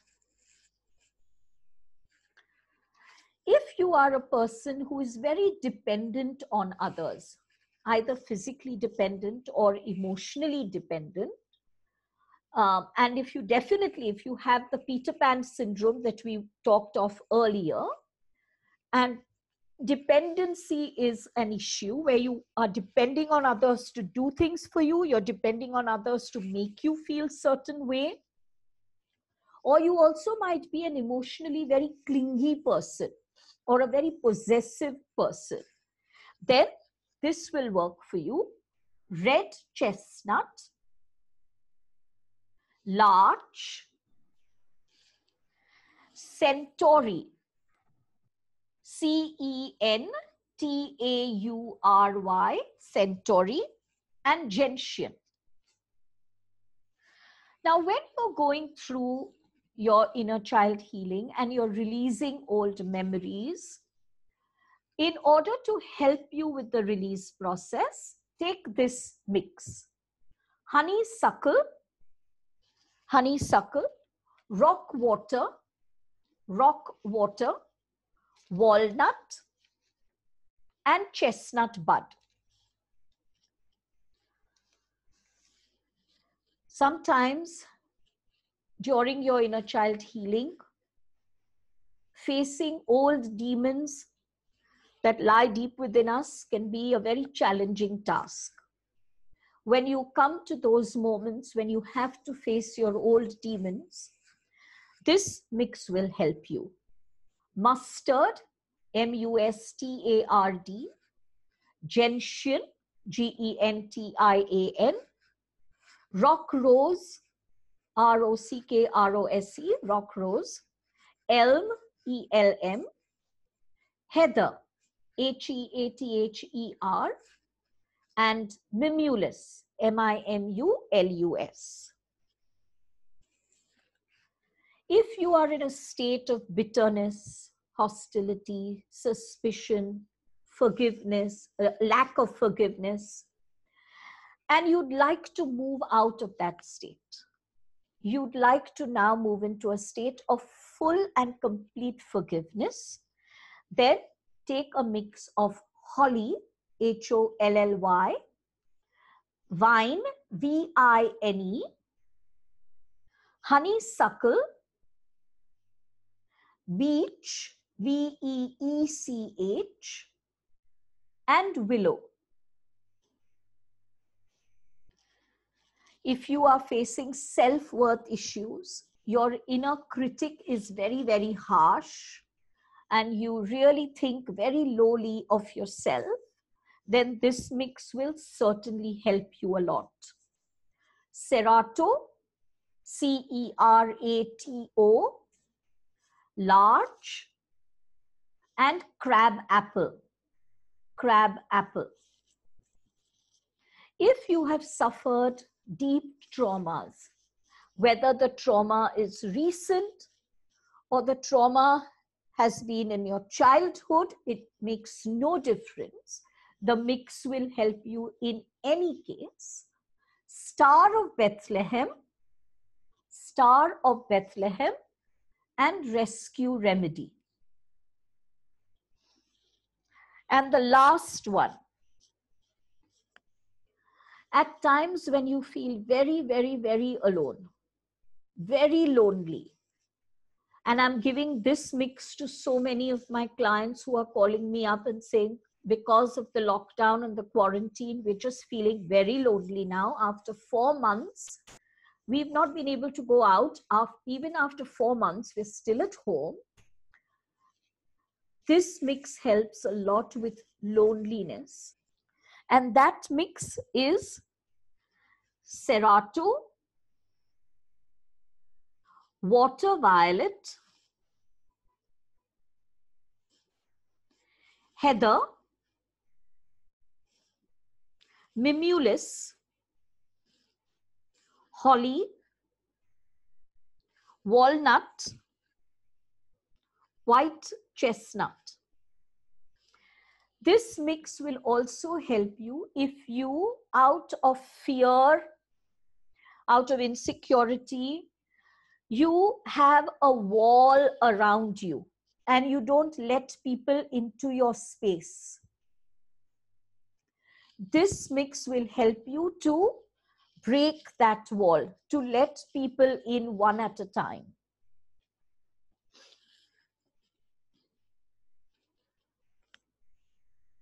That brings me to the end of Bach flower. And I want to round off the session with a meditation. Meditation, friends, is very, very important for inner child healing. And through the weeks and the months and the years, of course, the meditations will change. But please start on meditations. You've all heard, I'm sure, of the Buddhist teacher and monk Thich Nhat Hanh. He talks very, very strongly and emphatically about the inner child who lives within everyone who is suffering. And Thich Nhat Hanh says, if you want to stop suffering, it is the inner child that must first stop suffering. And he recommends an extremely simple meditation. And I'm going to include that in my meditation just now. In my meditation, I'm also going to bring in our angels who are always there to help us.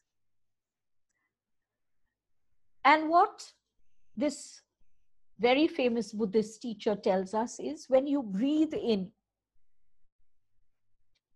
it's just he believes in breathing in and breathing out. And you take a deep breath in. I go back to my inner child. You're chanting in your mind space. Breathe in. I go back to my inner child. And when you breathe out, that's so beautiful. I take care and love my inner child. When you breathe in, you chant, I go back to my inner child. And when you breathe out, I take care and love my inner child. So let's go into a beautiful healing meditation.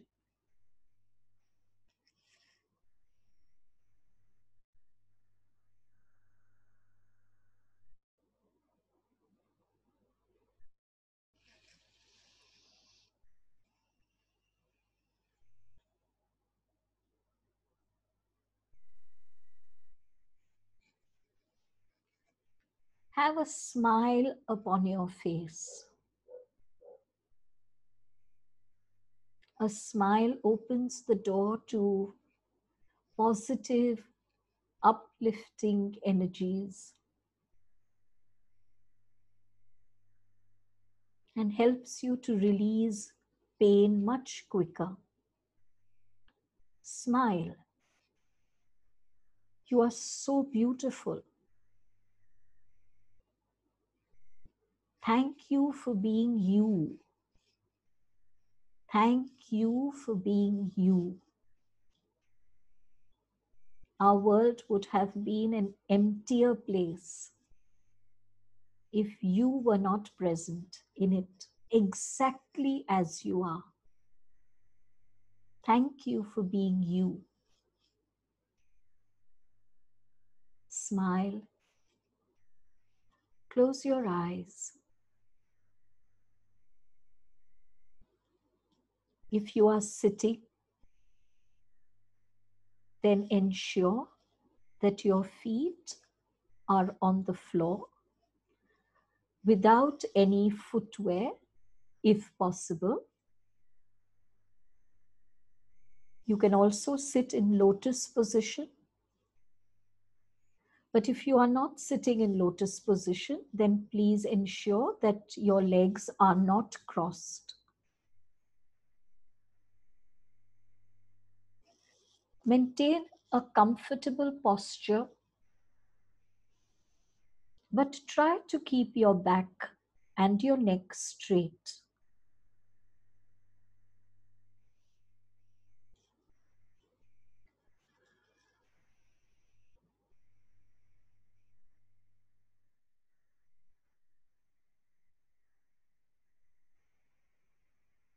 Send out your pure intention to the universe.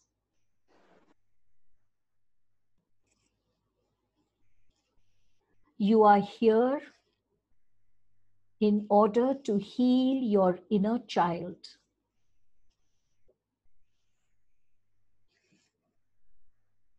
You desire nothing else.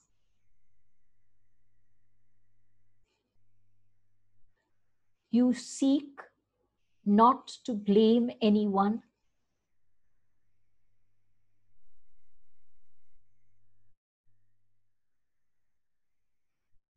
You are here to be healed.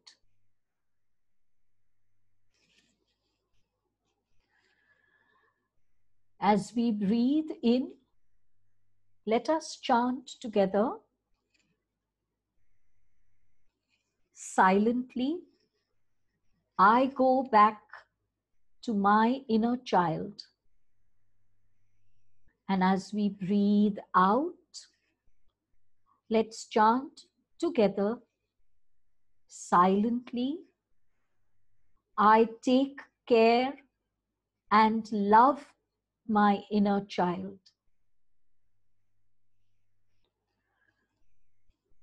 Breathe in.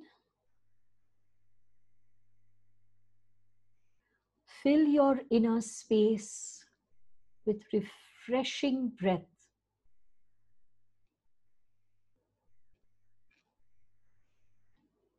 Breathe out.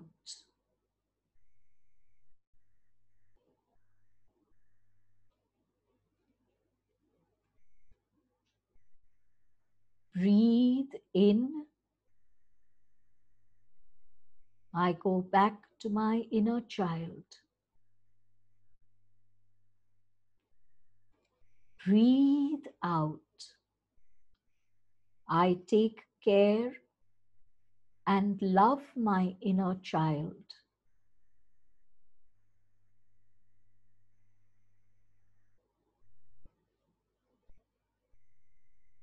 Breathe in. I go back to my inner child.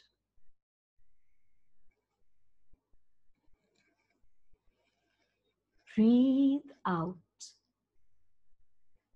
I take care and love my inner child.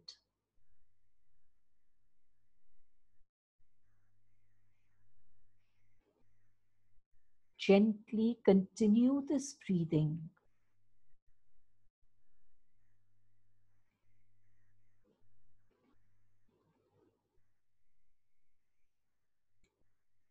Place the palms of your hands gently upon the lower belly, the place where your inner child resides. As you breathe in and out,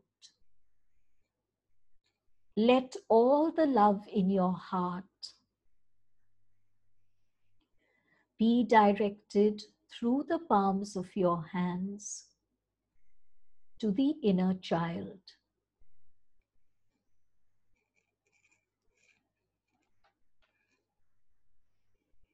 Continue to breathe.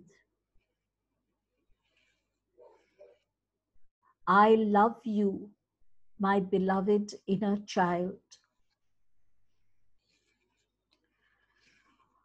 I'm sorry you feel this way.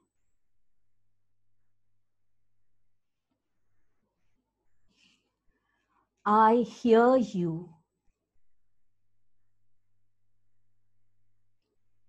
I'm here for you. Thank you for being you.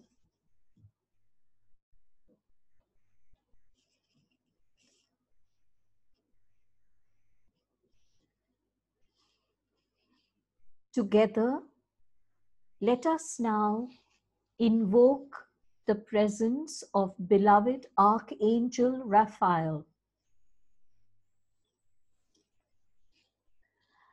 Beloved Archangel Raphael, please be with us here and now. We call upon your presence to heal us of grief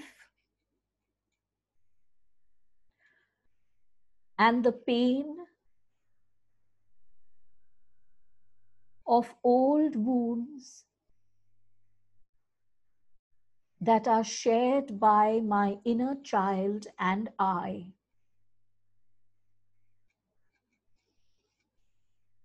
I give you full permission to liberate me from these wounds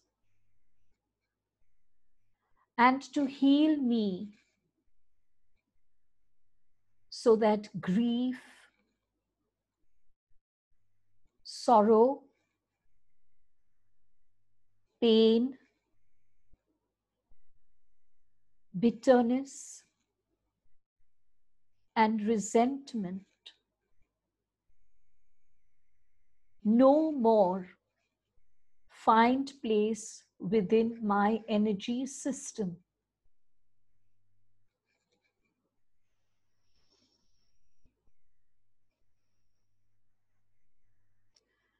I promise you that I am ready to trust,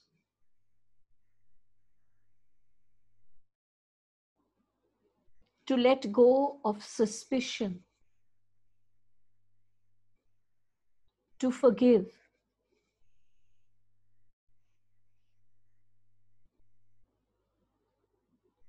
to leave behind a painful past,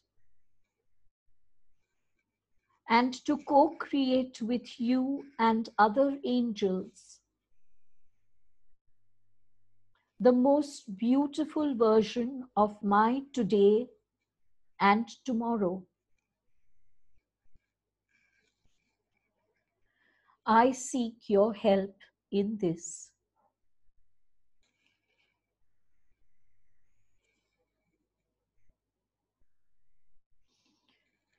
Breathe in Raphael's energies into your heart.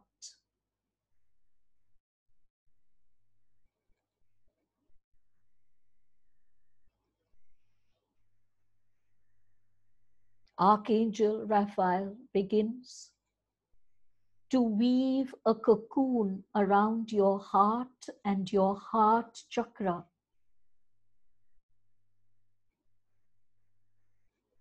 A cocoon that makes you feel safe and protected.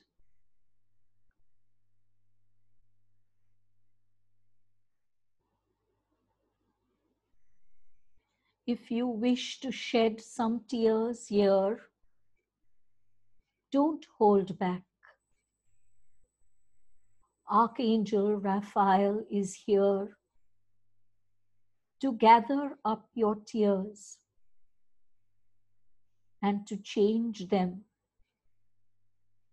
into happiness and joy for you.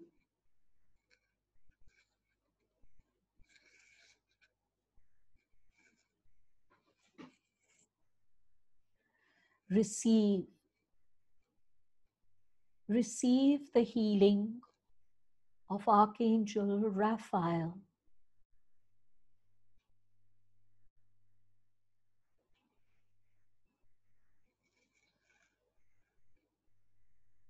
I love you, my beloved inner child. I'm sorry you feel this way.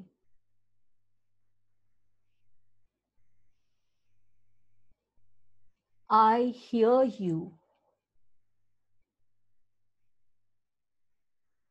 I am here for you. Thank you for being you.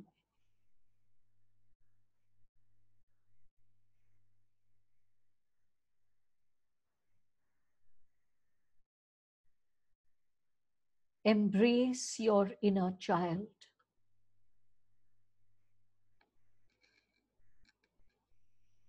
Your inner child seeks your love, your nurturance, your acceptance, your understanding, and your protection. Offer these freely to your inner child.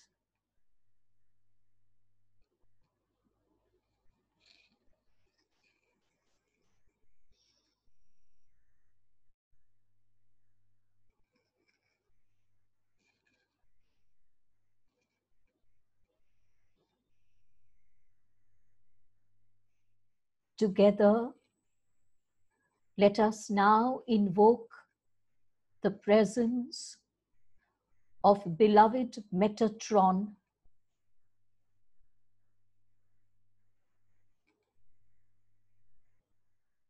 one of the highest of high archangels, whose energies are laser sharp.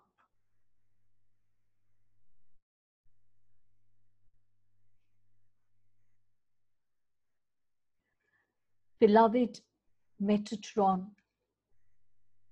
please enter this sacred space of healing. I give you full permission to use your purple and white light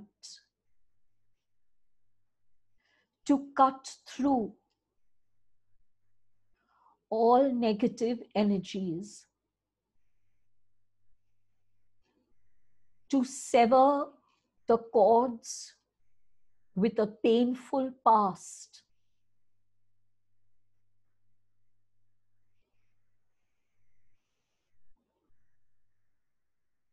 to remove all blockages that lie in the way of my complete healing.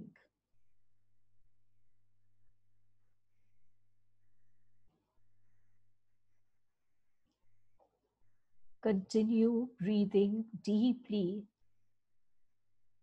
as Metatron works his sharp magic,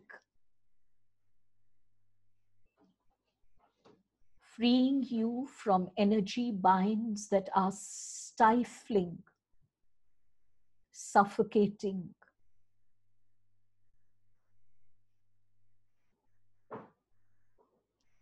Recognize this joyous moment of full release. You are here to be transformed. A new portal of light has opened for you. Beloved Metatron cuts you free from any cords that stop you from moving towards that portal of light.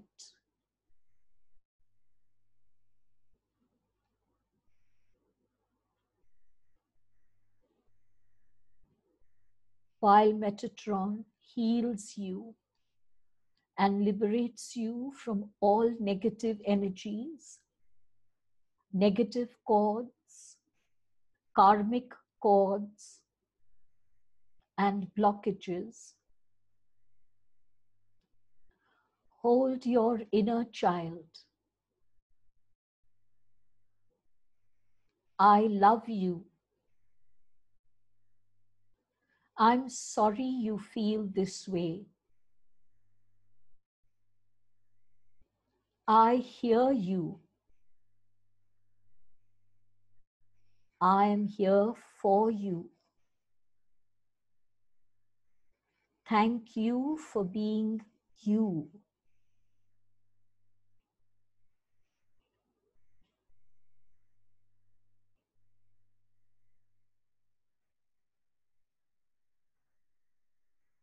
The purple and white light of Metatron enters into your DNA structure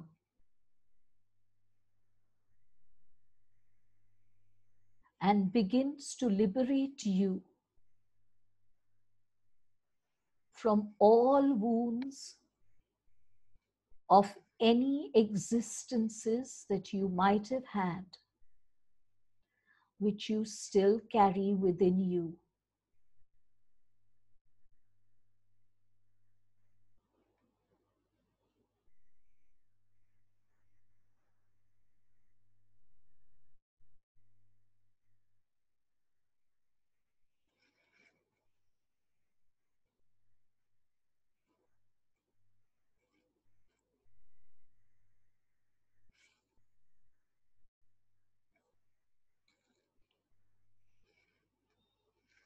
Let us together invoke the presence of beloved Archangel Uriel and Archangel Camuel.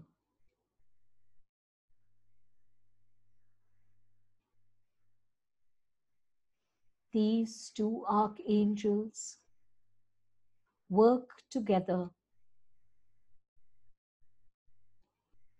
to ease your pain completely and to shift your energy matrix into positive vibration frequencies.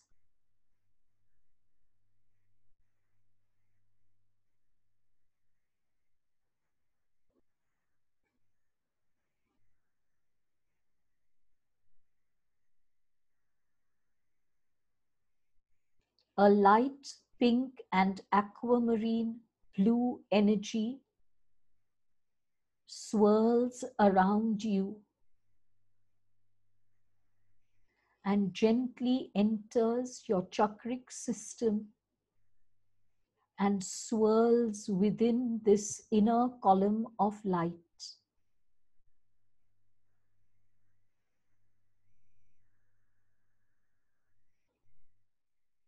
Negative vibration frequencies are being shifted, changed, and completely transformed into positive vibration frequencies.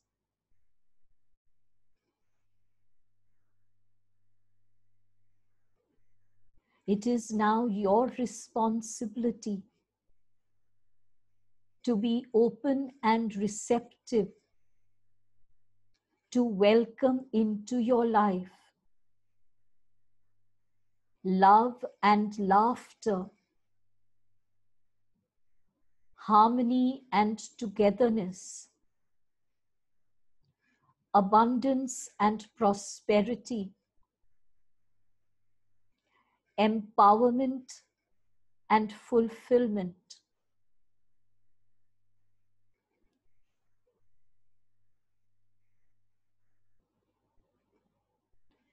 If you stubbornly hold on to your old ways of speaking, acting, thinking, interacting, and reacting.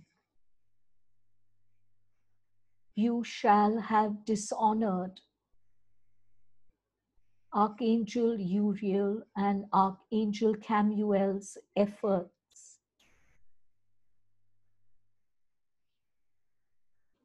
Become aware of these patterns.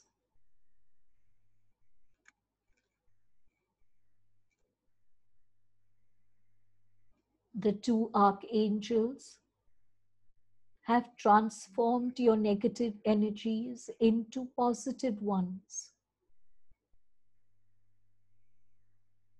If you continue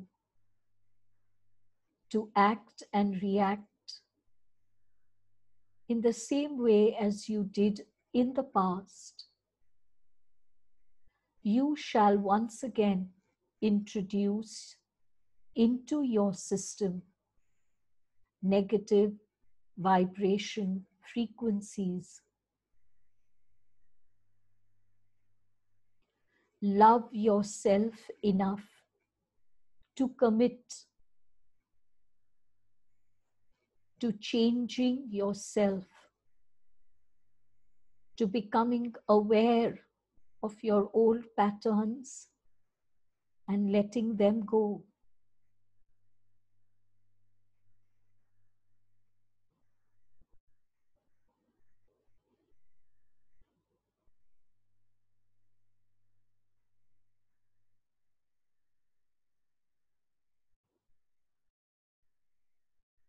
Embrace your inner child. Together, beloved inner child, you and I shift, transform, and return to our divine state of happiness, health, and fulfillment. Together we reach harmony, success, and joy.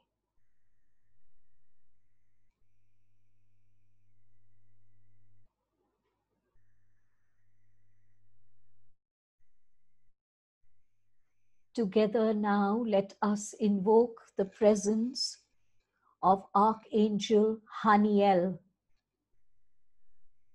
the angel of joy. Haniel comes to us in a bright light of radiant joy, a joy that comes straight from the divine heart, untouched, unsullied by any ignorance, by judgment, by disapproval, by condemnation. In this joyous energy of Haniel,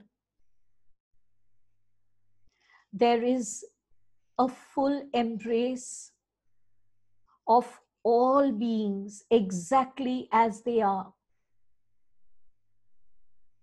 There is freedom and full permission to be who you are, without shame, without guilt, without inhibition.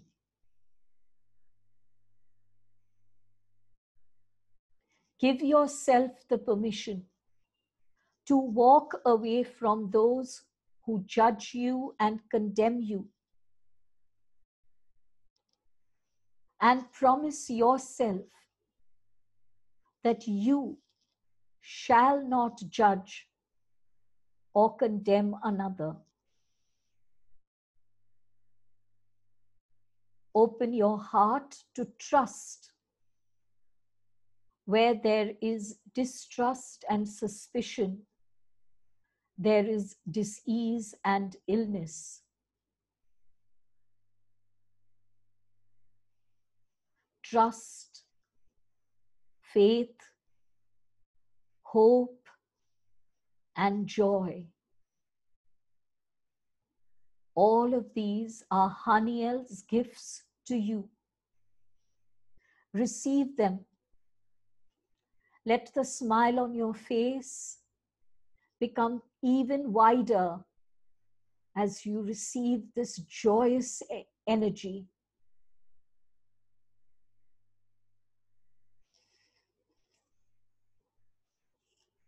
I love you, beloved inner child.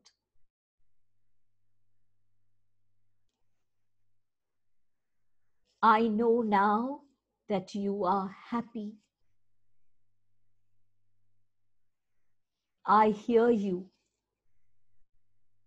I am always here for you. Thank you for being you.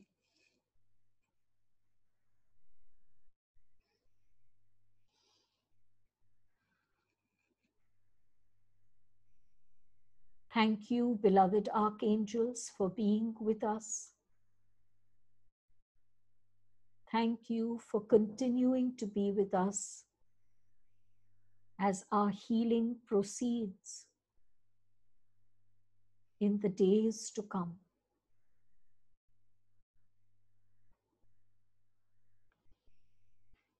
Add, beam, laugh now. Add, beam, laugh now. Add, beam, laugh now.